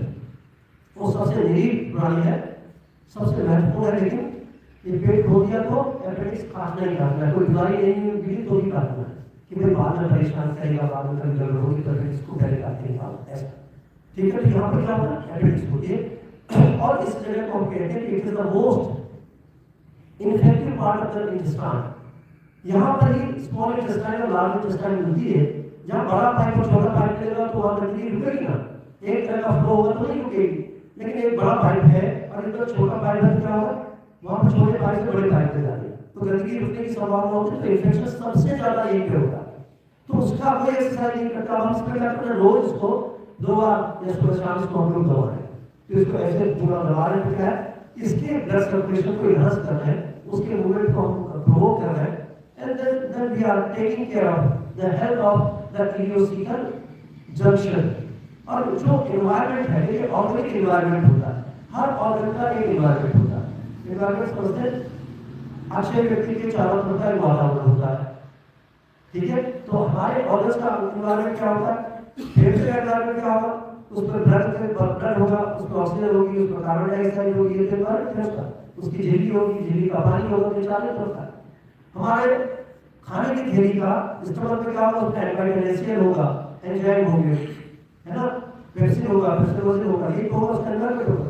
तो जो सामान्य एनवायरनमेंट है और जिसका उसको करने का कार्य हमारे मन प्राणायाम के अभ्यास करते हैं, तो उन एनवायरनमेंट को यदि नॉर्मल रहेंगे तो बीमारी नहीं होगी, उसमें नॉर्मल नहीं होगा तो रोग होने की संभावना है, ठीक है। तो ये सारे अभ्यास हम लोगों ने किए। इसके बाद 2 अभ्यास आम तरीके हम लोग करते हैं, जिसमें फिर हम लोग उसी ढंग से वज्रासन में बैठने का अभ्यास करते हैं और मुट्ठी को नाभि पर रखकर सामने झुकेंगे, मुट्ठी रखनी दबानी नहीं है, फिर सांस भरते हुए आगे बढ़ेंगे, आगे का हम क्या करेंगे, सांस छोड़ते हुए बढ़ेंगे। आपने देखा होगा कि जब लैप्रोस्कोपिक ऑपरेशन होते हैं तो क्या करते हैं, 2-3-4 छेद करते हैं पेट को, मसल लोग एंडोस्कोप डालते हैं, इसका कैमरा डालते हैं, देखते हैं और इंस्ट्रूमेंट डालते हैं, उस एंडोस्कोप डालते हैं और उसके बाद क्या करते हैं, उसको इन्फ्लेट करते हैं, इन्फ्लेट करके उस पर हवा भर के फुलाते हैं, जिससे कि ऑर्गन्स और एब्डोमिनल वॉल और पेट्रोल के बीच में ऑर्गन्स में सांस निकाल जाएंगे, क्योंकि जब भी हम लोग सीधे प्रेशर देंगे तो ऑर्गन्स पे दर्द हो सकता है। जिसमें जब हम सीधे प्रेशर देते हैं, झुकते हैं, तो क्योंकि बहुत सारी कोमल इसमें मेजेंट्री प्रेजेंस होती है, इंटेस्टाइन होती है, मेजेंट्री होती है। तो कुछ जैसे लिगामेंटल फ्लूइड्स जैसे लिगामेंट्स होते हैं, छोटे छोटे मेजेंट्री फोल्ड होते हैं, और पेरिटोनियम होती है, उन पर चोट न लगे, उन पर कोई नुकसान न हो, तो हम लोग ये अभ्यास क्या करते हैं, सामान्य रूप से सांस भरते हुए करते हैं। ठीक है, तो नाभि मर्म है। अभी जैसे हमने ऊपर वाला कौन सा बताया था, पिछली तरफ जो कर रहे थे पार्श्व संधि मर्म, अब ये कौन से मर्म के लिए हम लोग कर रहे हैं, नाभि मर्म। तो नाभि मर्म एक मुट्ठी रखकर इसका अभ्यास करते हैं। महर्षि सुश्रुत ने बताया कि नाभि का परिमाप कितना होना चाहिए, एक मुट्ठी परिमाप होना चाहिए। आपने देखा कि नाभि में हम लोग कुछ दवाइयां लगाते हैं, कौन सी दवाई लगाते हैं नाभि में, ऑयल लगाते हैं, दवाई हींग लगाते हैं। ठीक है, लेकिन क्या करते हैं हम, कितनी जगह पे लगाते हैं, उतनी जगह पे लगाते हैं, उतनी जगह पे लगाना कितना चाहिए, नाभि के चारों तरफ मतलब 4 अंगुल पे हमें हींग लगानी चाहिए, तो उसके परिणाम मिलते हैं। क्योंकि नाभि कितनी होती है, नाभि का परिमाप कितना होता है, 4 अंगुल। ठीक है, तो पूरे पे नाभि पे लगानी चाहिए, तो उसके परिणाम तेल सिर्फ नाभि पे नहीं डालना है, तेल कितना डालना चाहिए, पूरे के पूरे 4 हिस्से, 4 अंगुल के हिस्से पे तेल लगाना चाहिए। तेल से भिगा हुआ कुछ कपड़ा रखेंगे तो उसका असर होगा। सिर्फ नाभि का तेल डालने से कुछ नहीं होने वाला, क्योंकि नाभि मर्म है और उसका परिमाप क्या है, 4 अंगुल। यदि हम कहें तो ये खेत एक कमरा या ये खेत जो है यदि 1 हेक्टेयर का है और हमने उसके बीच में करीबन 10 बाय 10 के उस पर पानी डाल दिया, तो सारे खेत में कुछ पहुंचेगा नहीं, पहुंचेगा। तो सारी सिराओं का तर्पण, यदि मर्म का जो सिराएं हैं उनका तर्पण करना है, पूरी तरह से उनको करना है, तो पूरे के पूरे क्षेत्र में जो उसका परिमाप है उसमें हमको औषधि का लेप करना चाहिए, तब जाके उसका फायदा होता है। तो अब मुट्ठी हमने क्या रखनी है, कहाँ रखनी है, नाभि के ऊपर, सपोर्टेड बाय द दूसरे पाम से, इसको रख लीजिए और गहरी सांस लेते हुए सामने को आए, सांस छोड़ते हुए पीछे चले जाए। गहरी सांस लेंगे, आगे जाएंगे और सांस छोड़ते हुए पीछे चले जाए। बैठेंगे कैसे, मर्म वज्रासन में बैठेंगे। अब ऐसा नहीं कि हम आए आगे और हमारे पैर उठ गए, पैर नहीं उठने, समझ में आएगा, पीछे से एड़ियां वहीं पर लगी रहनी चाहिए, तभी यहाँ पे प्रैक्टिस करना मर्म, और यहाँ पे नाभि मर्म का कॉम्बिनेशन बन रहा है, साथ साथ और मर्म, जैसे जानवर है हमारा, ये कौन सा मर्म है, हमारा गुल्फ मर्म है, तो गुल्फ मर्म, जानवर हमारा, ये विटक मर्म, हमारा नाभि मर्म, और इस बात में ये सारे मर्मों का कॉम्बिनेशन बन रहा है। ठीक है, तो इसको हम लोग सांस भरते हुए आगे आएंगे और सांस छोड़ते हुए पीछे जाएंगे, क्रम से 15 से 18 बार, और सांस के क्रम में हमें इस पर कुंभक कहीं भी हम लोग नहीं कर रहे हैं। ठीक है, रोक नहीं रहे सांस को, सांस ले रहे हैं, पूरक और रेचक पूरक कर रहे हैं। पूरक करते समय हम लोग सामने झुकेंगे, महसूस करेंगे कि मुट्ठी का दबाव हमारी नाभि मर्म पर पड़ रहा है, और नाभि मर्म पर पूरी नाभि मर्म, ये नाभि के क्षेत्र नहीं, जो बीच का अमेरिकन जिसको इंप्रेशन कहते हैं वो नहीं, पूरी नाभि के क्षेत्र में। तो 15 से 18 बार इसको करना है। अब इसके बाद जो अगला अभ्यास है उसके लिए वस्ती मर्म। ठीक है, इसके नीचे कौन सा मर्म होता है, वस्ती मर्म। अब वस्ती मर्म के लिए जो अभ्यास करेंगे, जैसे मैंने आपको बताया कि नाभि से सिम्फेसिस की दूरी कितनी होती है, 1, और इस पर लगभग 2 मुट्ठी होती है, यहाँ से यहाँ तक 2 मुट्ठी हो। तो एक मुट्ठी छोड़कर, नाभि से एक मुट्ठी छोड़कर नीचे के हिस्से में उस मुट्ठी को रखते हैं, दूसरी मुट्ठी दाईं मुट्ठी को रखेंगे, और क्या करेंगे, बैठने का अभ्यास करा, उसी ढंग से हम लोग उसका अभ्यास करेंगे कि जब हम उसको मर्म वज्रासन में बैठे, सांस भरते हुए अब आप आगे आएंगे जितना भी आप जा सकते। कोई जरूरी नहीं कि आप पूरा उसको स्पर्श कर सके, ऐसा जरूरी नहीं। सांस लेंगे और सामने आएंगे और सांस छोड़ते हुए पीछे चले जाएंगे।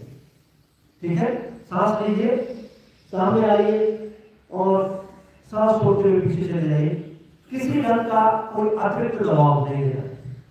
अब जो व्यक्ति वज्रासन नहीं कर सकते उनके लिए भी तो कुछ होना चाहिए। क्या करना, सिद्धासन में बैठिए, सिद्धासन में बैठिए और अब इसका अभ्यास कीजिए। सिद्धासन में बैठिए, सामने झुकने का अभ्यास महसूस कीजिए कि जो आपकी ये एड़ी है वो कहाँ जा रही है। ठीक है, सामने झुकने का अभ्यास कीजिए, सांस भरते हुए।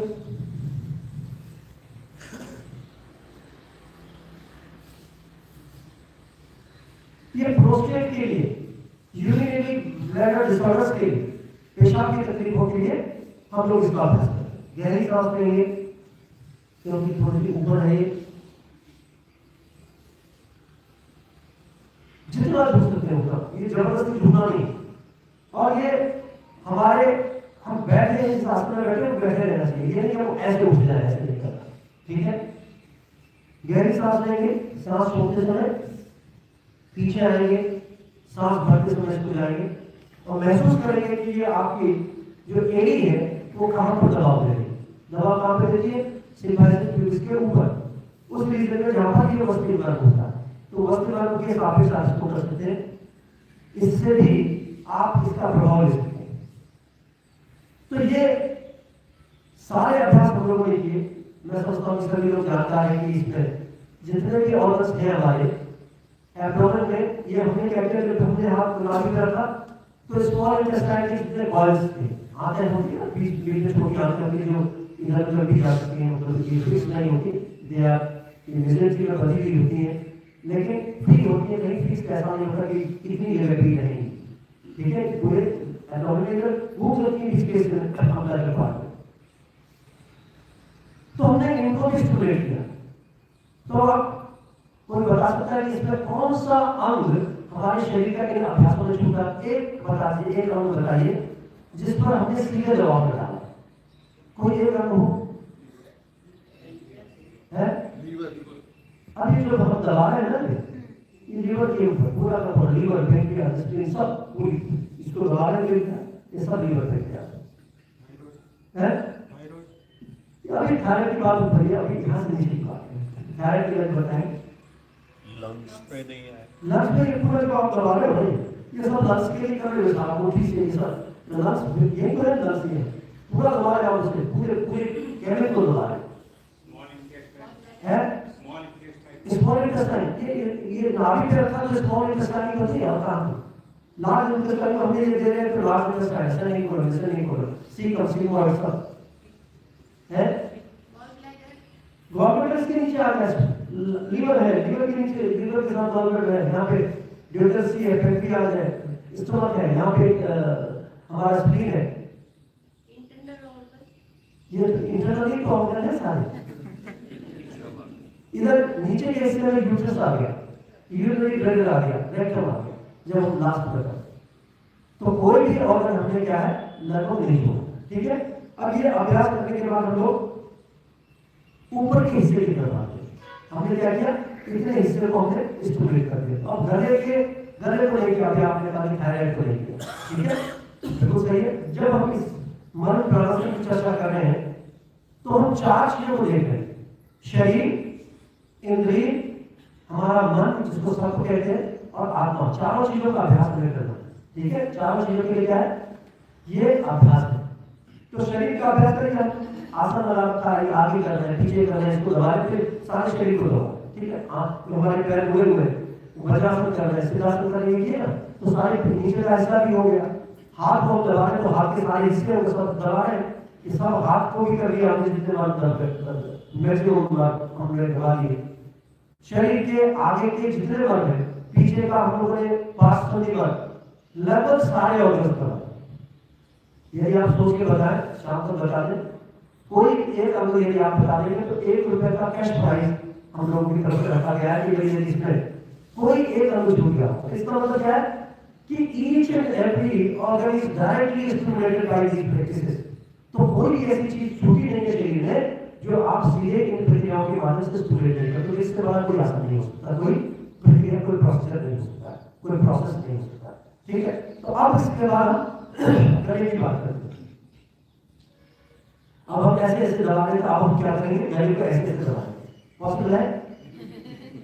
दबाएंगे तो क्या होगा, अपना दबाएंगे तो भी धारा लगती है, और दूसरे का दबाएंगे तब भी इसमें धारा लगती है। संघात की धारा लगती है ना, हम किसी का गला दबाने लगे तो धारा लगेगी।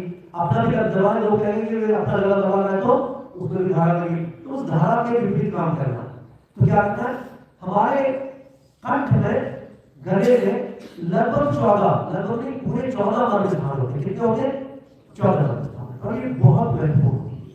ब्रेन के सारे बच्चों देखिए हमारी समुदाय इसको कहते हैं नेक कहा है, वो हमारी चिकन नेक क्या आजकल क्या कहते हैं? चिकन नेक बहुत महत्वपूर्ण तरीके की बात होती है। शेर यदि किसी जानवर को पकड़ता है तो कहां से पकड़ता है? उसके गर्दन से पकड़ता है। ठीक है, तो गर्दन बहुत महत्वपूर्ण होती है। तो गर्दन को हमें किसी को पकड़ने नहीं देना, किसी को भी पकड़ने नहीं देना। तो गर्दन को कैसे नहीं पकड़ेंगे? तो हमें क्या करना? 2 अभ्यास करना। गहरी सांस लेंगे और गहरी सांस लेकर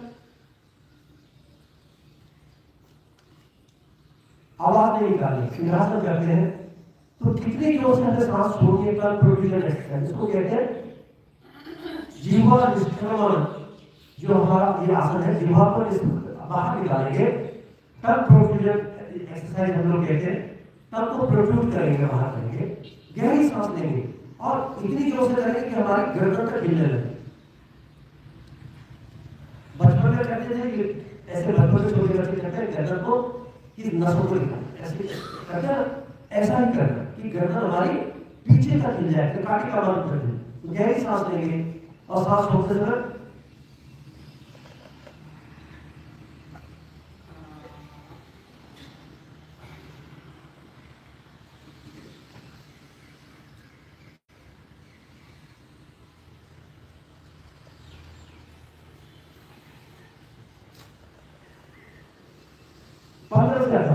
कितनी बार करना?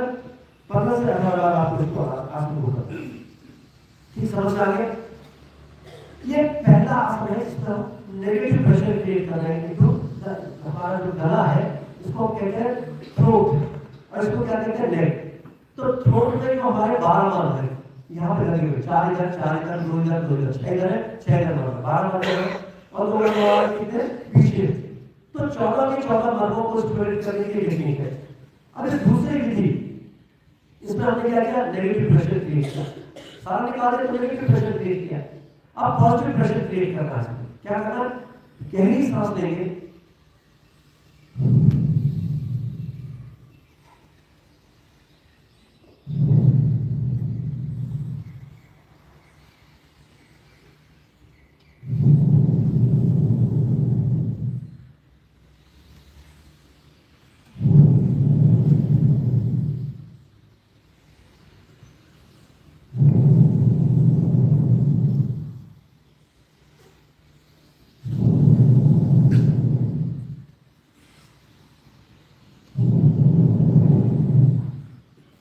अभ्यास को करने से मुंह की झुर्रियां ठीक होती है। ठीक है, शरीर में क्रांति आती है, आपका वर्ण बल ओज ये सारी की सारी चीजें नियंत्रित रहती है, बुढ़ापा देश से आता है। ठीक है, यदि आप इसको करके गाल बढ़ा रखेंगे तो जवान लगेगी। बुढ़ापे में गाल पोपले हो जाते हैं। क्या होते हैं? पोपले हो जाते हैं। पोपला पोपला कहते हैं। दांत भी नहीं रहते और हमारे जो गाल है पिछड़ जाते हैं।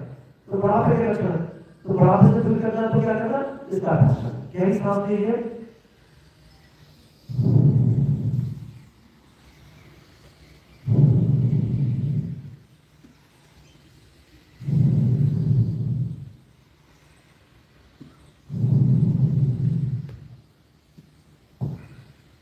कंठ के वर्गों में इसमें थायराइड, पैराथायराइड, हमारे टॉन्सिल्स, ये कैलोरीक जो कैलोरीक एक तरह से बॉडी जितने भी नर्व्स हैं, जितने भी हमारे यहाँ के ऑर्गन्स हैं और लिपिड चैनल जितने भी ब्लड सप्लाई है उस सबको स्टिमुलेशन मिल रही है। तो थायराइड की बीमारी में भी क्या करना है? इसका अभ्यास करना।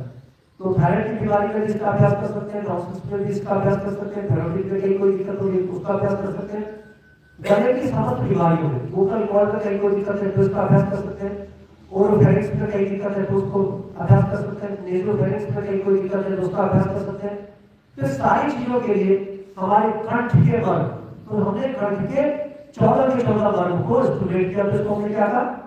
मर्म प्रणासन कहा। इसीलिए मर्म प्रणासन कहा कि इस प्रोसेस में just we are stimulating the different marma points of our body. शरीर के विभिन्न मर्मों को हम लोग इन प्रक्रियाओं के द्वारा स्टिमुलेट कर रहे हैं, तो इसको हम लोग मर्म प्रणासन कहते हैं। तो ये शरीर के लिए सारी चीजें होंगी। ठीक है, पूरा रहेगा उस शरीर का कोई हिस्सा, सिर का रहेगा उसको बाद में करेंगे। इसको शरीर का हिस्सा सीधे रोमान के गर्दन और इसको पूरे शरीर को मारते हैं। तो शरीर के बाद शरीर, इंद्रिय, सब और आत्मा, चार चीजें बताई। इसके बाद इंद्रियां होंगी। तो इंद्रियां कौन कौन सी होती है? ज्ञान इंद्रिय और कर्म इंद्रिय। हम यहाँ ज्ञान इंद्रियों की बात करें तो ज्ञान इंद्रिय कौन होती है? श्रोतेंद्रिय होती है, श्रवण इंद्रिय होती है, दृष्टेंद्रिय होती है, फिर घ्राण इंद्रिय होती है, स्पर्शेंद्रिय होती है, फिर रसनेंद्रिय। जीभ का जो टेस्ट लेते हैं उसको रसनेंद्रिय कहते हैं। फिर जो हमारी कान जो सुनता है उसको श्रवणेंद्रिय कहते हैं, कान जो सूंघती है उसको घ्राणेंद्रिय कहते हैं। ये इंस्ट्रूमेंट अलग है, इंद्रिय अलग है, आप समझ लीजिए। ठीक है, ये हमारा ये इंस्ट्रूमेंट है, स्पीकर है। क्या स्पीकर ये बोलता है? क्या बोलता कौन है? ये माइक है, माइक बोलता है क्या? इसका जो अंदर का सिस्टम है वो बोलता है। तो माइक जो है ये इंस्ट्रूमेंट है, इसको हम क्या कहते हैं? हेडफोन। ये क्या कहलाता है? माइक्रोफोन। इसको माइक्रोफोन कहते हैं। ये बोलता ये नहीं, बोलता इसके अंदर का सिस्टम। ऐसी हमारी ये क्या है? ये हम इंद्रियों के अधिष्ठान है। यहाँ इंद्रिय रहती है अंदर, सुनने वाली कोई दूसरी चीज। तो हम जो प्रयोग कर रहे हैं वो क्या कर रहे हैं? अंदर वाली चीज के लिए कर रहे हैं, कान के लिए, नाक के लिए नहीं कर रहे। तो क्या करें? इनकी इंद्रियों के लिए कर रहे हैं, इंद्रिय के अधिष्ठान के माध्यम से वो अभ्यास करें। तो ये 5 इंद्रिय है जिसमें स्पर्श इंद्रिय का सब में अंतर्भाव है। इसकी आंख के ऊपर भी है, कान के ऊपर भी है, नाक पे भी है, सारी इंद्रियों को है। तो हम लोग 4 इंद्रियों की बात करते हैं। किसकी बात करते हैं? कान की बात करते हैं, नाक की बात करते हैं, आंख की बात करते हैं, जीभ की बात करते हैं। कान के पीछे अंगूठा,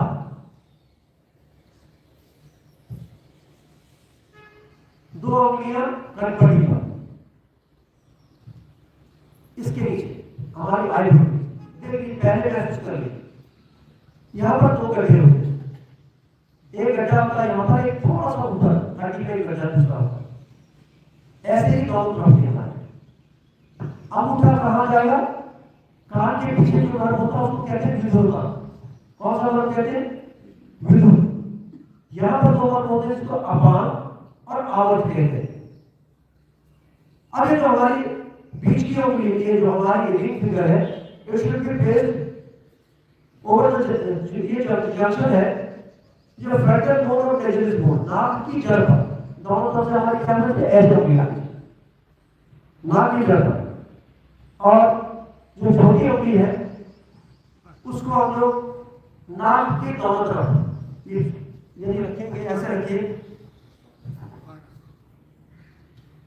हाथ रखिए और देख लीजिए कि नाक की जड़ पर होनी चाहिए। यहाँ पर एक गड्ढा होता है, ये एलआर देख रहे हैं, ये हमारी जो नाक है, इसके बगल में हड्डी में एक गड्ढा होता है। और उस गड्ढे का साइज क्या होता है? हमारी छोटी उंगली की टिप के बराबर। हर व्यक्ति का साइज यही होगा। ठीक है, अब क्या करना है? ये इंद्रिय, ये पीछे जो मन है वो किसके लिए काम कर रहा है? हमें सुनने के लिए काम कर रहा है। ये कहा कि यदि विजुअल मार्गों पर चोट लगेगी तो आदमी का बहरापन हो जाएगा। लिखा साफ कि यहाँ पे चोट लगेगी तो क्या होगा? आदमी बहरा हो जाएगा। फिर लिखा कि यदि यहाँ पर कनपटी के ऊपर यदि यहाँ चोट लगेगी तो आंख से दिखना बंद हो जाएगा, अंधा हो जाएगा, या उसकी जो पावर है, विजन है, वो कम हो जाएगी, वो ज्यादा देखना कम हो जाएगा। फिर यहाँ पर लिखा कि आज त्रिकाटक अर्थ है, यदि यहाँ पर चोट लगेगी तो आदमी की 4 इंद्रिय खराब हो जाएगी। मतलब ये 4 की संख्या में होते हैं। और हमारी आंखों का, हमारी जीभ का, हमारे कान का, इंद्रिय का, हमारे देखने का, इन सब का कहां से ये जो एक तरह से कमांडिंग सिचुएशन का त्रिकाटक मार्ग पे अंदर होता है। अंदर देखने के बाहर से उसको पकड़ते हैं। ठीक है, तो ये त्रिकाटक मार्ग है। और नाक से यहाँ पर एक जो पॉइंट होता है जिसको छोटा सा बिंदु जिसको हम कहते हैं बड़ा मन। देखिए कोरोना के बाद लोगों में गंध आनी बंद हो गई, स्वाद आना बंद हो गया। ठीक है, हम लोगों ने हजारों मरीजों को ये बताया ये बड़ा मन और इसको दबाओ तो इसकी गंध वापस आती है। ऐसे बहुत सारे केसेस आपके पास अभी होंगे जिनको स्वाद ठीक से नहीं आता, जिनको सुनाई ठीक से नहीं देता। तो क्या करना? ये बड़ा मन को दबाना, इसको दबाना है और इसको दबाना है। ये दोनों चीजों को दबाने से जो हमारे सुनने की शक्ति वो ठीक होती है। तो क्या करना? कान के पीछे अंगूठा, 2 उंगलियां कनपटी पे, ये जो हमारी रिंग फिंगर है वो इस जोड़ पे और चौथी उंगली यहाँ पे, अब ये जब सांस को छोड़ेंगे तो सारी अंगुलियों को इकट्ठा जोर से दबाएं। सांस लीजिए, सांस छोड़िए, सांस छोड़ते हुए इन सारे मर्दों को दबाइए। ठीक है, जोर से दबाइए। जितना प्रेशर आप महसूस कर सकते, कनपट्टी पे जो अंगुलियां हैं वो ऊपर चली जा रही है सबकी। कनपट्टी पर जो अंगुलियां हैं वो कहाँ जानी चाहिए? आंख के लेवल के पास आनी चाहिए दोनों। ठीक है, अब इन पांचों अंगुलियों को सांस छोड़ते समय दबाइए। अंगूठे से कान के पीछे प्रेशर आना चाहिए। ये सारी अंगुलियों को जकड़ लीजिए, जैसे किसी को जकड़ते हैं ऐसे इसको जकड़ लीजिए। ये पूरा जोर लगाइए, जितना जोर आप महसूस कर सकते हैं उतना उसको इंद्रियों से लगाइए। और फिर आप देखेंगे कि कान से सुनने की क्षमता, आंख से दिखने की क्लैरिटी इसी से बढ़ जाती है। यदि जोर से दबाएंगे तो क्या होगा? क्लैरिटी ऑफ विजन होगा, क्लैरिटी ऑफ स्मेल होगा, क्लैरिटी ऑफ साउंड होगा, जो है ये क्लैरिटी आ जाती है। फिर जैसे इस अभ्यास को करने से हम लोग क्या करते हैं? अपनी इंद्रियों के स्वास्थ्य को ठीक करते हैं। इसको क्या कहते हैं? Open lotus pose. इसको कैसे करना है? हम ये क्या करेंगे? Open lotus. ठीक है, इसको कहा है प्रमुदित कमल मुद्रा। हम लोगों ने अपनी किताब में लिखा है कि प्रमुदित कमल मुद्रा।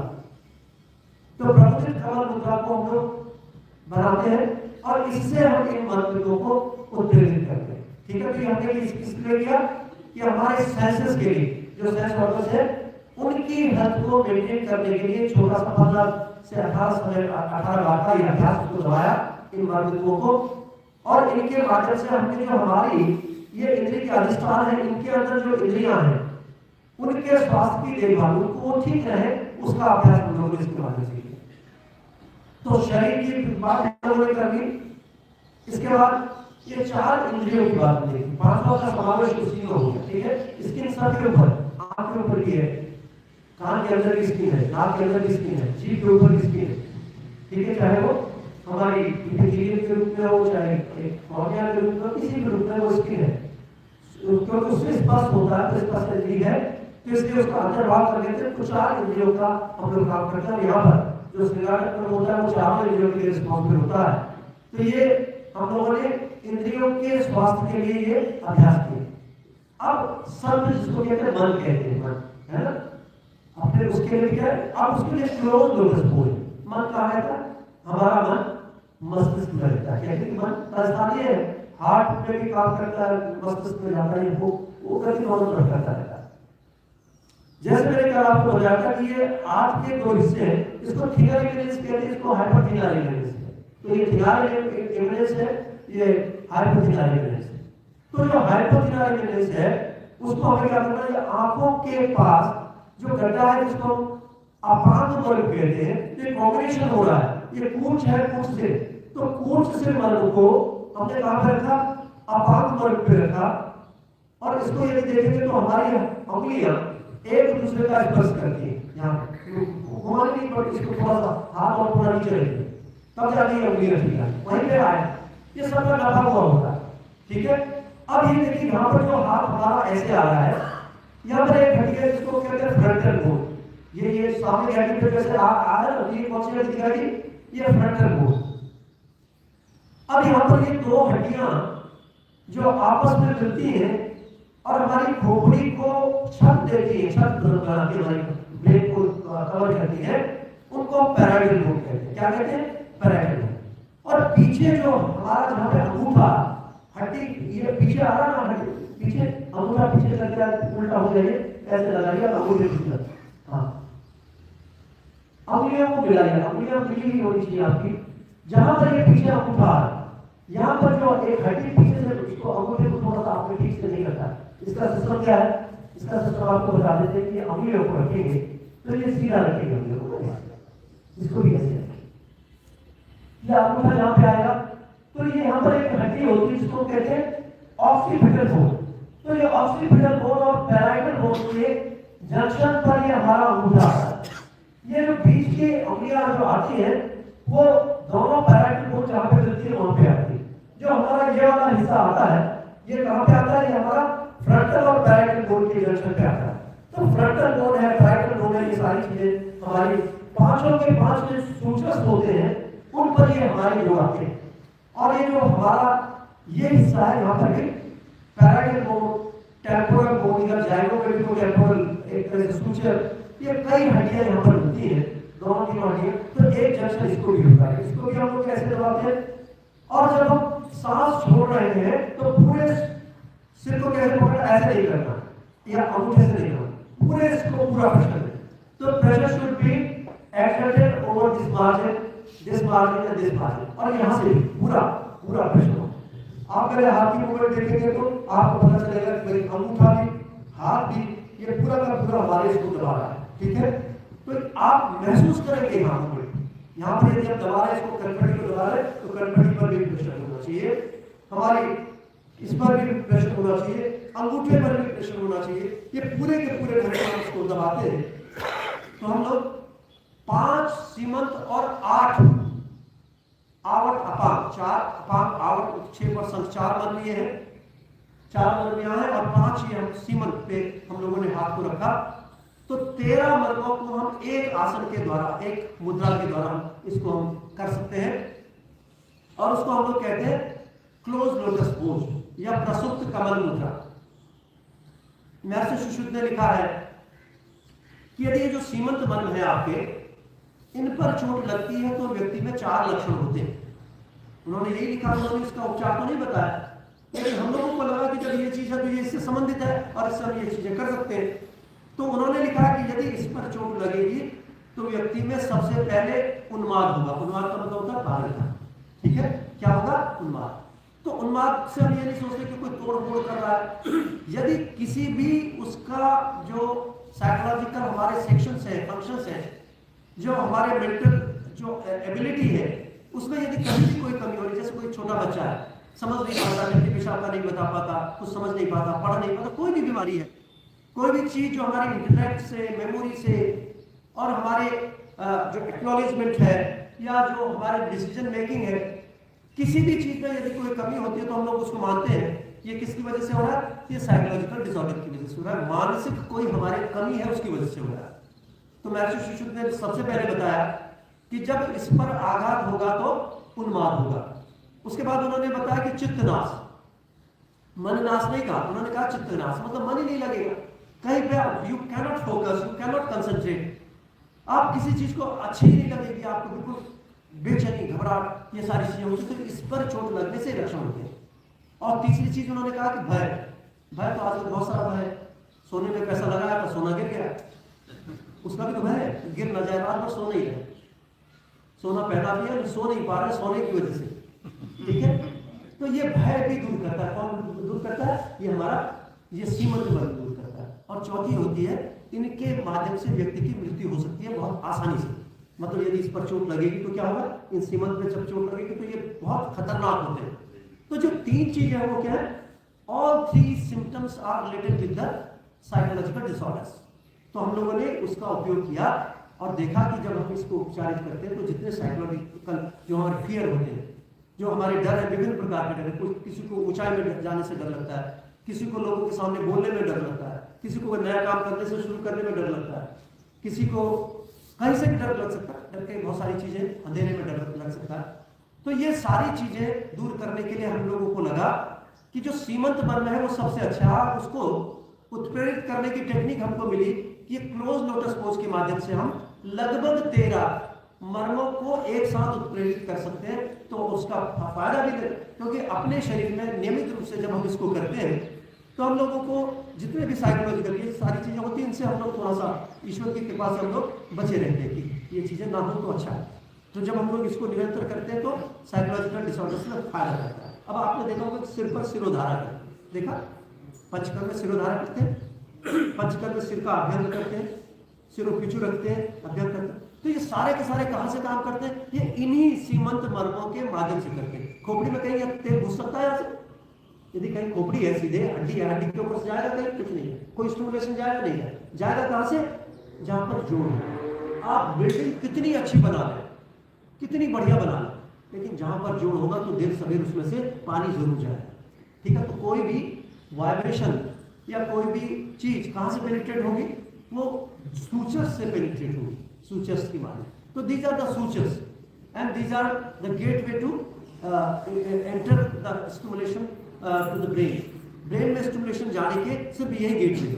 तो इनको हम लोगों ने, हमारे ऋषियों ने इनको मर्म कहा और सीमंत बंध के माध्यम से करते हैं, तो इसको हम लोगों ने साइकी के लिए किया। ठीक है, तो शरीर हो गया हमारा, हमने अभी इंद्रियों की बात की, इंद्रियों का किया, और अब इसके माध्यम से हम लोगों ने क्या किया, क्लोज लोटस पोज से हमने सत्व की बात की, साइकी की बात की, ब्रेन की बात की, माइंड की बात की, तो उससे उसके स्टिमुलेशन किया।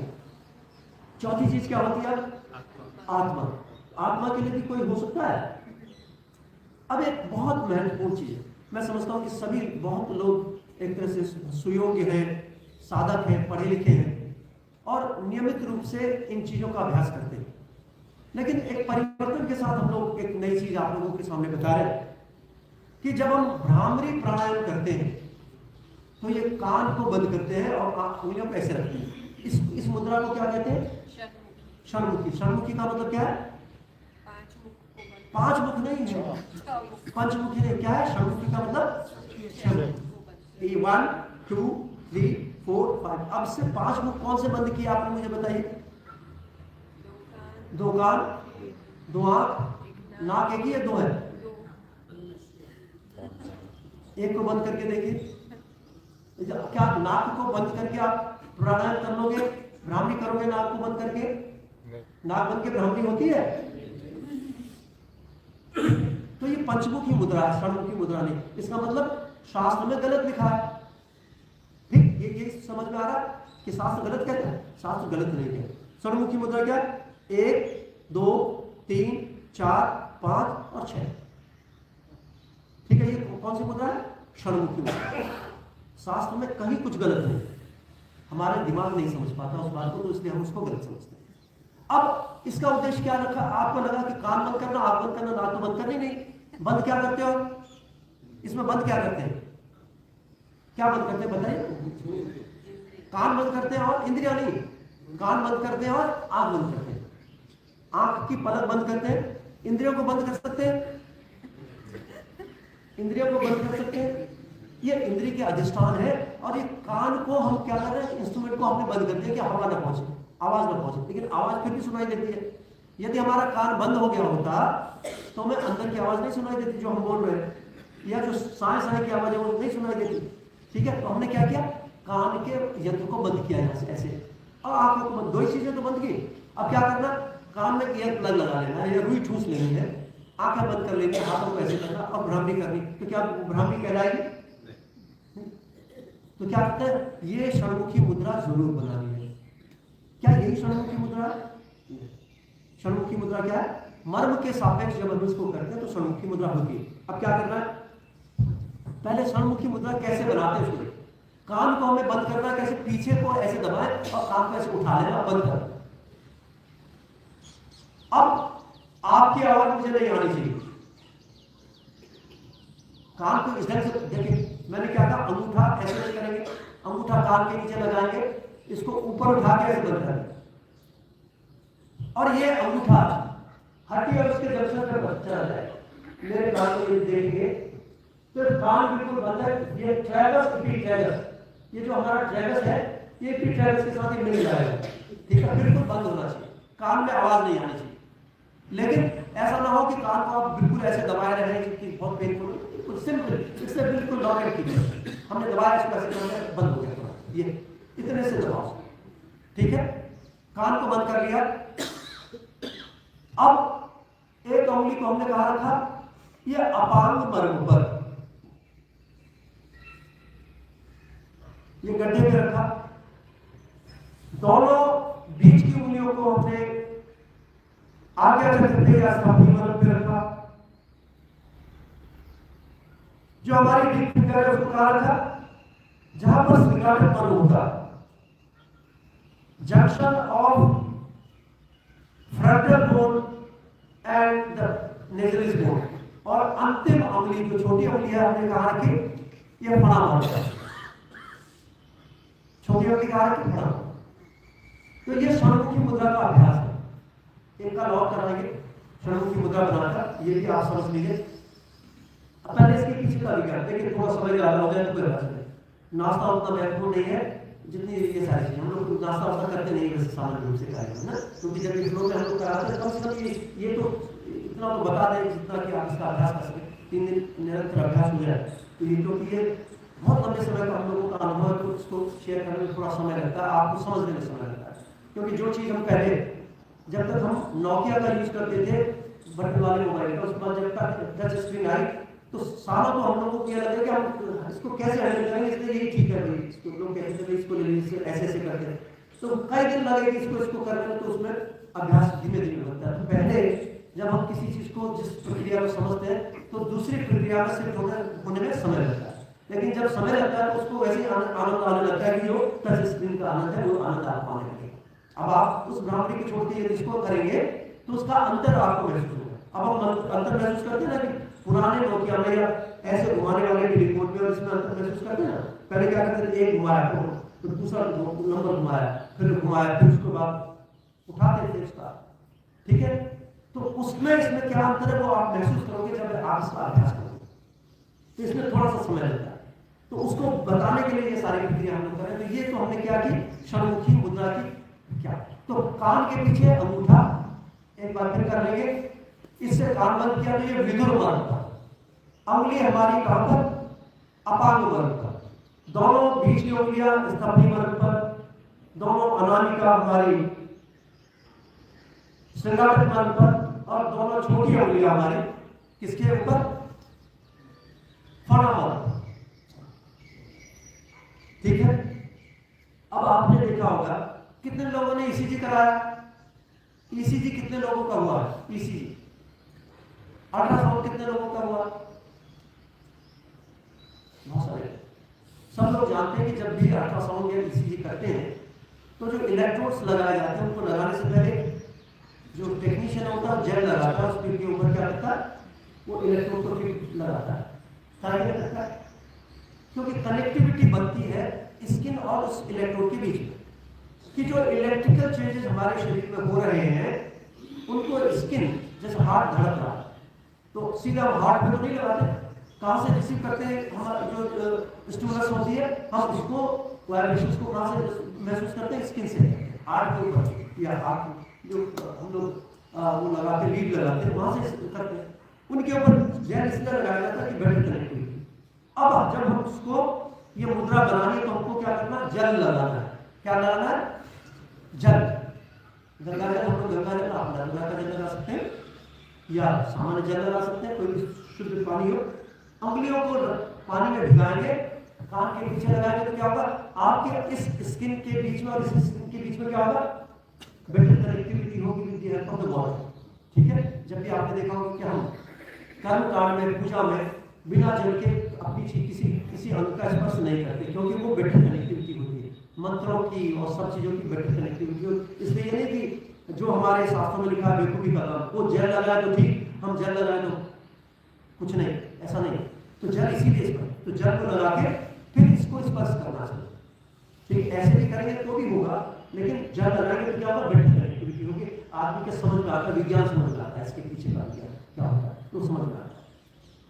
अब ये तो हमारी षण्मुखी मुद्रा हो। अब इसको हम लोग पंच तत्व के सापेक्ष, पंच महाभूत के सापेक्ष जो है इनको करने का अभ्यास करते हैं।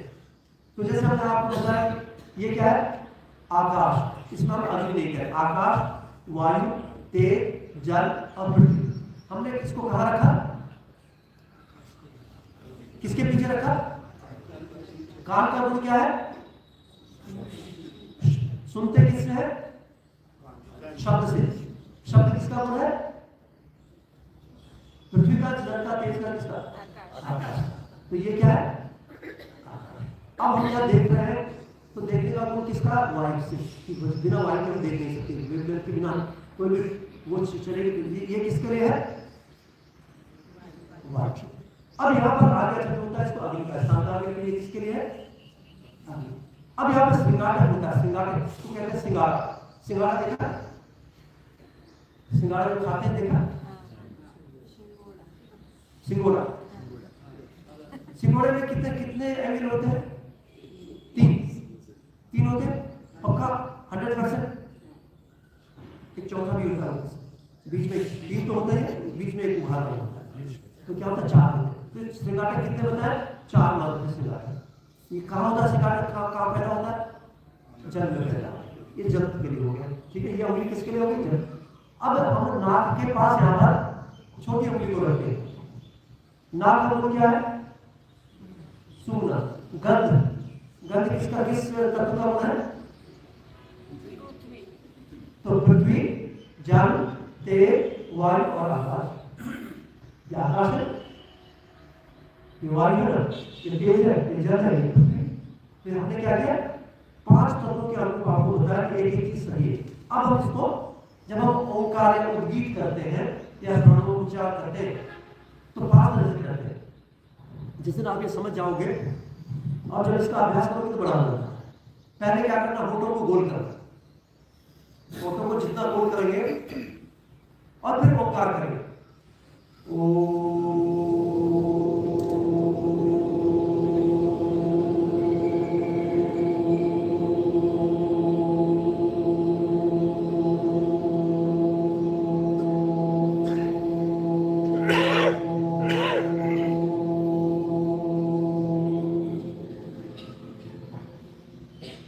पूरे आकाश से जुड़े हुए हैं, पूरा खुला है, पूरे बिगर, ठीक है, एक्सटेंड है पूरा। तो इसको हम कहते हैं आकाश। क्योंकि जब हम इसका अभ्यास करेंगे तो उसी इलेक्ट्रोड से रिसीव करेंगे। और जब हम ये सारी चीजें क्या करना है, जो वाइब्रेशंस होंगे, ओंकार के जो वाइब्रेशन हो रहे हैं ब्रेन में, हो रहे हैं ना, हम जब ओम करेंगे वाइब्रेशन ब्रेन में भी जा रहा है, हमारी स्किन में भी जा रहा है। अब हम इसको रिसीव कर रहे हैं पर्टिकुलर स्टेशन से। हमने जहां जहां को बात की उससे हम उन स्पेसिफिक इलेक्ट्रोड से उनको स्टिमुलेट महसूस करके कहा गया इनर पार्ट ऑफ द हमारे चेस्ट में जा रहे हैं। और ये कहा जाता है कि हमारे हृदय के अंदर अंगुष्ठ प्रमाण में आत्मा का स्थान है। क्या कहा गया? आत्मा का स्थान था हृदय में अंगूठे के प्रमाण। और जहां पर ये पल्सेशन जिंदगी भर होती है उसको हम कहते हैं आत्मा का स्थान। ऐसे नोट, ये भी नोट, व्हाटएवर इट इज, या उसके अंदर का जो पोटेंशियल है उसकी बात करता है। हम ऑर्गन की बात नहीं कर रहे हैं, उसके पोटेंशियल की बात कर रहे हैं कि वहां से वो जनरेट होती है, एनर्जी जनरेट होती है और वही हमारे हाथ को सिकोड़ती है, फैलाती है, सिकोड़ती है, फैलाती है, पूरे शरीर में स्पंदन का कार्य करती है। तो हम उसको क्या कहते हैं? आत्मा का स्थान कहते हैं। तो इस आत्मा के स्थान तक हम इन वाइब्रेशंस को कैसे पहुंचाएं? यहां से रिसीव कर रहे हैं, दीज आर द रिसीवर्स। हमने क्या किया? हमने वाइब्रेशंस जनरेट किए और इन जो स्टेशंस हैं इसे हमने इन्हीं के माध्यम से, इसको वायु को वायु के माध्यम से, आकाश तत्व को आकाश तत्व से, वायु तत्व को, तेज को, जल को, पृथ्वी को यहाँ से लेके वो वाइब्रेशन उनके रिलेटेड और अंदर भेजने का अभ्यास किया। तो इसको हम लोग क्या कहते हैं? ये मर्म भ्रामरी कहते हैं, ठीक है। मर्म के माध्यम से जो भ्रामरी की जाती है उसको मर्म भ्रामरी कहा। अब ये दूसरा स्टेप जो है, होठों को बंद कर लें और दांत को मिलाएंगे नहीं, दांत भी खुले होने चाहिए आपके, होठ बंद होने चाहिए। अब हम ओंकार करें।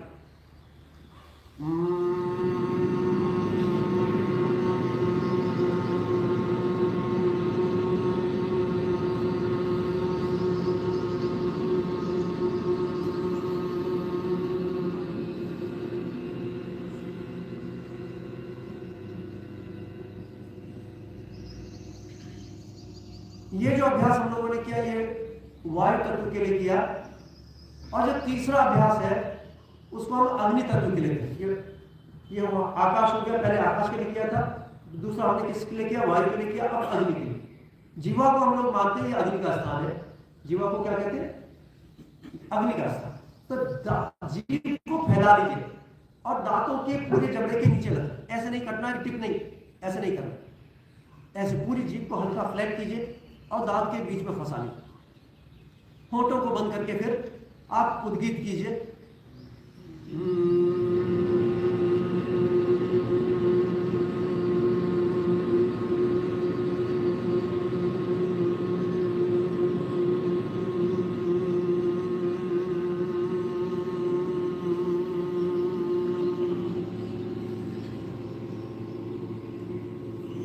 तीसरा अभ्यास ये हो गया।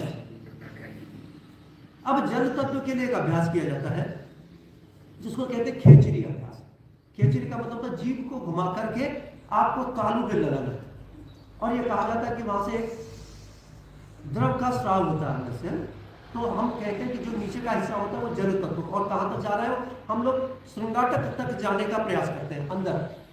तो कहाँ टच करना, just you have to try to touch the junction of the hard palate and the soft palate. उंगली को अंदर डालेंगे साफ करके, हड्डी कहाँ तक है, उसके पीछे सॉफ्ट टिश्यू कहाँ तक है उसको देखना, अंदर से डाल, जहां तक भी आप जीभ को मोड़ के लगा सके उसको लगाना है। And just try to touch the inferior surface, जो ब्रेन का नीचे का हिस्सा है उसको हम टच कर रहे हैं। ऐसे जैसे हमारी जीभ उल्टी जा रही है तो हम सामने जीभ ऐसे रहती है, तो हमने क्या किया, जीभ को उल्टा, और ये नीचे का सरफेस है हमारे ब्रेन के अंदर, हमने उसको यहाँ टच करने की कोशिश की। पीछे इसके क्या है, हमारे इसके पीछे वोकल कॉर्ड है जिससे हम ओम कर रहे हैं। वोकल कॉर्ड से स्टिमुलेशन कहाँ ट्रांसमिट हो रही है, टिप ऑफ द टंग में, और टंग से हमें ट्रांसफर कहाँ करना है, इंफीरियर सरफेस ऑफ द, जो ब्रेन का जो सरफेस है इंफीरियर, उस पर हम लोग उसको ट्रांसमिट करें। तो अगले अभ्यास में हम क्या करें, टंग को पीछे फोल्ड करें and try to touch the junction of the hard palate and the soft palate. पीछे जितना भी ले जा सकते हैं आप, योगी लोग हैं, आपका अभ्यास भी हो सकता है कि केचरी का अभ्यास हो, पीछे जहां तक आप टच कर सकते हैं उसको करें, और होठों को बंद ना करें, सिर्फ होठों को बंद करके दांतों को बंद ना करें, और फिर उद्गीत करें।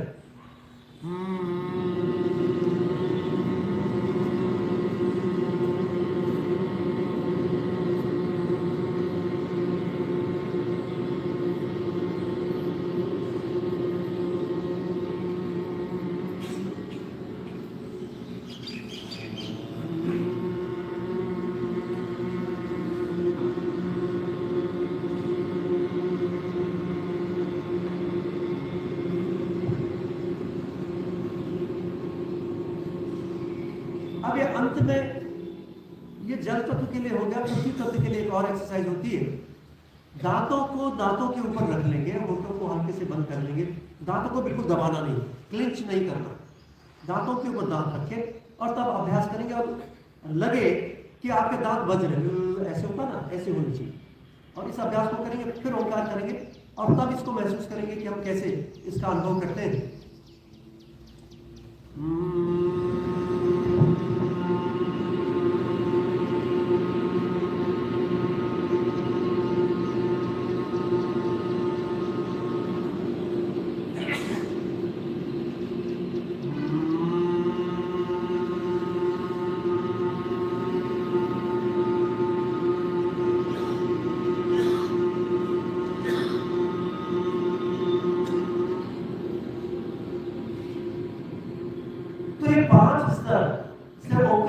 उद्गीत का हम लोग उद्गीत करते हैं, ओंकार का उच्चारण करते हैं। अब इसको हम लोग क्या करेंगे, श्रवण की मुद्रा के साथ करेंगे, और महसूस करेंगे कि जब हम पहले एक्सरसाइज कर रहे हैं, होठों को खोल के कर रहे हैं, तो जो वाइब्रेशन सबसे ज्यादा कहां से जा रहे हैं, अंगूठे से जा रहे हैं। पहले मानना पड़ेगा कि जाएंगे तो सबसे जाएंगे, लेकिन मैक्सिमम क्या आकाश तत्व के जो वाइब्रेशन को कौन रिसीव करेगा, थंब। वाइट तत्व के सबसे ज्यादा कौन रिसीव करेगा, हमारी इंडेक्स। जो हमारा अन्य तत्व है उसको कौन सबसे ज्यादा रिसीव करेगा, हमारा मिडिल फिंगर। जल तत्व के वाइब्रेशन को कौन रिसीव करेगा, हमारा जो रिंग फिंगर। और जो पृथ्वी तत्व के है उसको कौन रिसीव करेगा, हमारा जो लिटिल फिंगर। तो काम को रख के आप 3-3 बार का अभ्यास करेंगे, ज्यादा नहीं क्योंकि समय हो जाएगा। एक बार ये अभ्यास जरूर कीजिए और इसकी अनुभूति कीजिए कि कैसा इसके हमारा सामान्य भ्रांति करने के बाद मन भ्रांति करने के बाद क्या असर होता है, उसको आप महसूस कर सकते हैं। 2-4 दिन के अभ्यास में अनूठा आनंद होता है। ये इच्छा नहीं होती कि हम आंखों को खोलें, तो कान के पीछे पहले अंगूठा रख लीजिए, कान को बिल्कुल बंद कर दीजिए। बाहर की कोई भी आवाज, चाहे आप कितना आवाज, 50-100 लोग जितने हैं सब ओंकार कर रहे हैं, लेकिन मुझे सुनाई नहीं देना चाहिए, ठीक है, ये बिल्कुल काम करो। लेकिन ये नहीं है कि बहुत दबा के रखेंगे तो भी वो जो स्टिमुलस है वो आपको सुनाई नहीं देगा। तो ये स्किन से टच होनी चाहिए, जब लगा के अपनी स्किन से टच किया। फिर दूसरी अपनी हमने कहा कि ये कलपटी पे रखिए, ये आंखों के नीचे कलपटी पे रखिए। जो मिडिल फिंगर है कहाँ है, हमारी आंखों के बीच में। उसके बाद ये छोटी उंगली हमने जो रिंग फिंगर है वो नाक के जोड़ पे, और छोटी सबसे छोटी उंगली हमने नाखूनों के पास। अब इसके बाद हम लोग 3-3 बार क्रम से अभ्यास करेंगे। पहला अभ्यास हम लोग होठों को गोल करके करेंगे, हाथों को बिल्कुल खुला छोड़ दीजिए। महसूस कीजिए कि ये जो वाइब्रेशन है वो आपके हाथ के माध्यम से पास होकर हमारी छाती में प्रवेश कर रहे हैं। गहरी सांस लेंगे और फिर उद्गीत करेंगे, होठों को खोल के।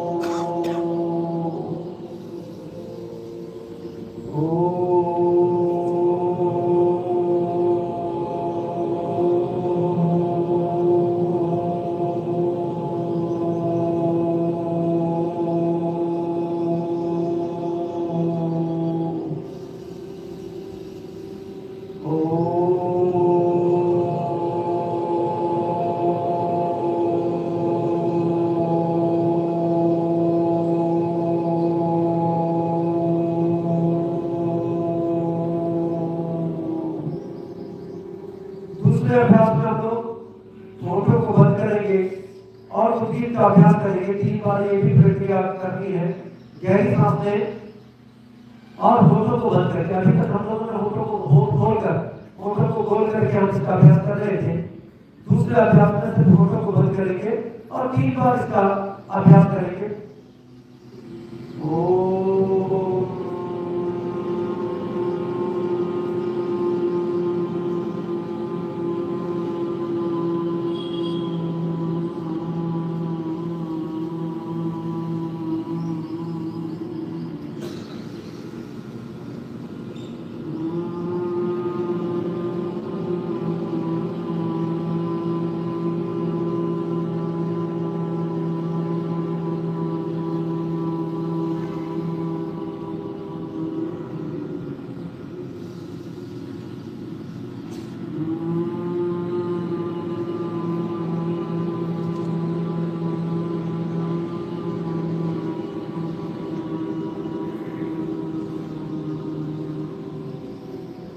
तीसरे अभ्यास में जीभ को फ्लैट कर लीजिए, फैला लीजिए, दांतों के बीच में रखिए और 3 बार उद्गीत का उच्चारण कीजिए।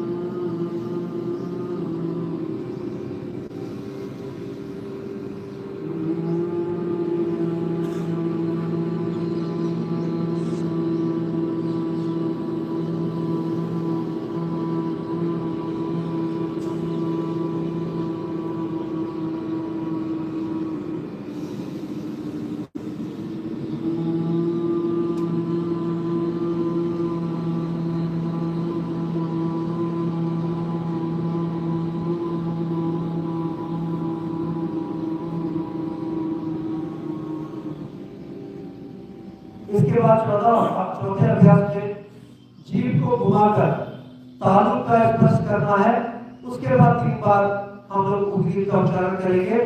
तालु को पर स्पर्श करने के लिए जीभ को उल्टा करते हैं और जीभ के जो टिप से हम लोग तालु का स्पर्श करने का अभ्यास करते हैं और 3 बार उद्गीत करेंगे।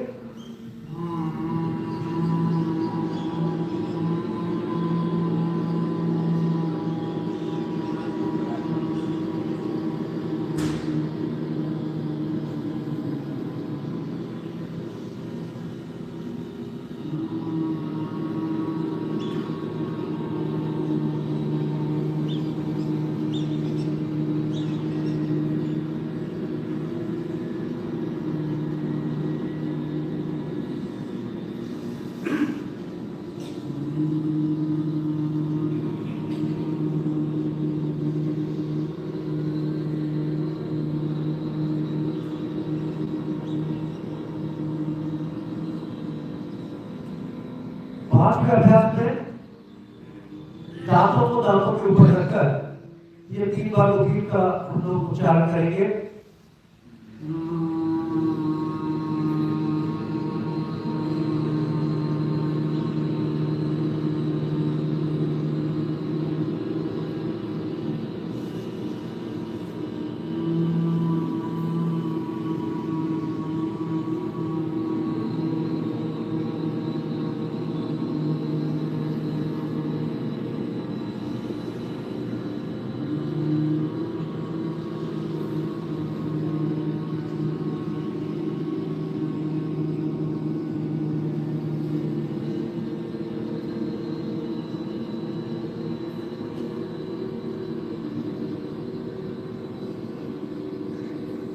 धीरे से आंखों को खोल लीजिए, आगे से आंखों को खोल लीजिए। अब ये दोनों हाथों को इतना गर्म करना है कि अच्छे गर्म हो जाए। इसकी अलग से विधि बताएंगे क्यों गर्म करना है। कि हर किसी के खूब गर्म कीजिए, कम से कम 1 मिनट में हाथ पूरे गर्म होने चाहिए, नहीं तो हाथ को रगड़ने का कोई फायदा नहीं। इसके पीछे का वैज्ञानिक पक्ष क्या है उसको समझने की चेष्टा करें। हमारी आंखें दिन भर दर्शनेंद्रिय के माध्यम से कार्य करती रहती है, ठीक है। ये दर्शनेंद्रिय जो है काम करती है और आंखों को आलोचक पित्त का स्थान बताया है। आंखों में कौन सा पित्त होता है? आलोचक पित्त। और ये हमारी आंखों के देखने की बैटरी का ईंधन है। क्या है? हमारी जो आंखों को देखती है उस बैटरी का ईंधन है। वो कम ज्यादा होता रहता है, खर्च करते तो खर्च होता। अब उसको ठीक से करने के लिए क्या करना है? आंखों के ऊपर ये वाला हिस्सा लगाना है, जो अंगूठे के पास का हिस्सा है उसको आंखों के ऊपर रखना है। कितनी देर रखना है? जितनी देर में आपको लगे कि जो हाथ का ताप है वो आंखों तक चला गया और दोनों का ताप बराबर हो गया, ठीक है। उसके बाद आप इसको कर सकते हैं। क्यों करते हैं ऐसे? ये जो आप देखते हैं कि हमारा जो हाइपोथिनर है इसका साइज और इसका साइज बराबर होता है। कभी आपको कोई चीज देखती है तो कैसे निकालते? ऐसे निकालते हैं। कैसे निकालते हैं? ठीक है, ऐसे निकालते हैं। तो ऐसे जब निकालते हैं तो इसका ताप यहां तक पहुंचना चाहिए। तो एक बार फिर इसका अभ्यास करके अंदर आपने हाथ को इसको कहा जाता है आंख के गड्ढे में डालना। खूब गर्म कीजिए और अपनी आंखों को रिचार्ज करा लीजिए। फ्री में रिचार्ज है, रिचार्ज का तो बेहतर है। गर्म कीजिए खूब और इतना गर्म हो जाए कि आपको महसूस करने लगे कि भाई अब सहन नहीं होता।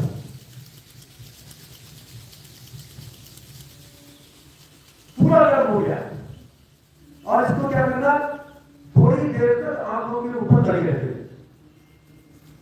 तो इसके पीछे का विज्ञान समझ में आया कि क्यों हम हाथों को रगड़ के आंखों में रखते थे।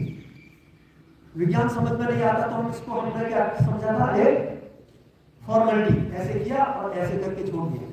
अब हमें इसके पीछे का विज्ञान समझ में आया कि कहां पर और उसमें कैसे इसमें चार्जर को लगाना। अभी तक हम इधर उधर ट्राई कर रहे थे, ऐसे किया छोड़ दिया।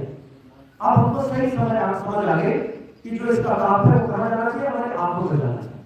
उतना ताप जरूरी। और ये ताप ऐसे, अब आप कहेंगे भाई हम तो रोज गर्म करेंगे पानी और पानी से सेक लेंगे, ठीक है, या गर्म कोई पैड लगा के बेड से लेंगे, ऐसा।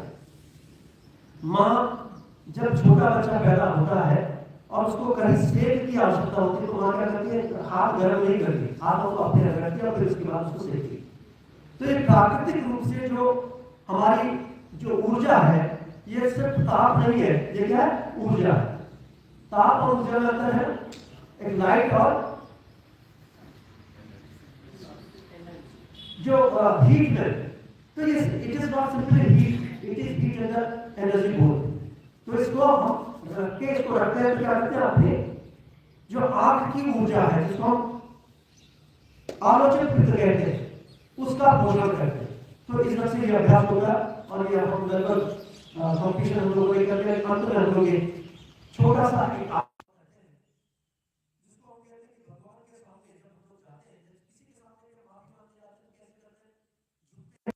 और सांस छोड़ देते हैं। हमारे अंदर अहंकार की सांस भी नहीं होनी चाहिए। हाथों को पीछे से ऐसे पकड़ लीजिए। कैसे पकड़ते हैं? ऐसे पकड़ लीजिए। अब आप पूरी दिन भर घूमे पूरी छतरी लिए घूमे रहे, है ना? दिन भर क्या किया? आपने छतरी बांध के रखी। जब आप रिलैक्स होकर घर पे पहुंचते तो क्या करना? छतरी को फोल्ड करते हैं। क्या करते हैं? एक को दूसरे में जोड़ करके फोल्ड करते हैं, उसको बिल्कुल उसको बांध के रख देते हैं। तो ऐसे हमको क्या करना? अपने को बिल्कुल भगवान के चरणों में, तो हाथों को ऐसे पकड़े, ठीक है, और फिर सांस छोड़ते हुए बिल्कुल नीचे आएंगे और हमारी आंखें इन हड्डियों का स्पर्श करें। देखिए घुटने की इन हड्डियों का स्पर्श आंखें का मुझे चाहिए, यहाँ मुझे, ठीक है। अब आप मुझे देखिए,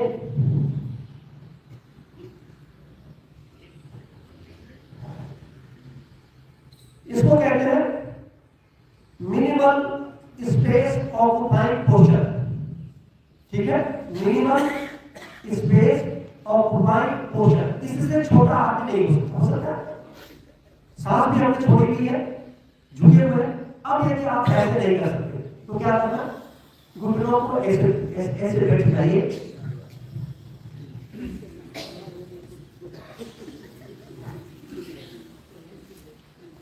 समझ गए, पूरा इसको पकड़ लीजिए,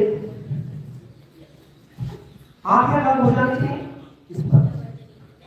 जो जिसने इन सब मर्मों के मर्म प्राशन का जो अभ्यास कर लिया जिसने, और हम समझते हैं मर्म प्राशन कर सकता है, जिसका मतलब क्या, वो इसको कर सकता है, मर्म प्राशन, ये फाइनल रिजल्ट है, ठीक, समझ रहे हैं?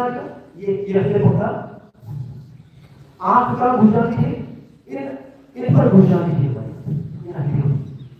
तो इसको हम लोग कहते हैं मिनिमल स्पेस ऑक्युपाइंग पोस्चर। माँ के गर्भ में भी हम इससे थोड़ा ज्यादा जगह घेरते हैं, लेकिन ईश्वर की समझ बिल्कुल एक तरह से नतमस्तक है, और ये मिनिमल स्पेस ऑक्युपाइंग पोस्चर है, सबसे छोटे होकर रहने का अभ्यास है। ये क्या है, दुनिया में सबसे छोटे होकर रहने का अभ्यास है। इसको हम लोग मन प्राणायाम के माध्यम से करते हैं। आप सभी का बहुत बहुत धन्यवाद, हृदय से आभार, सभी को बहुत बहुत नमस्कार।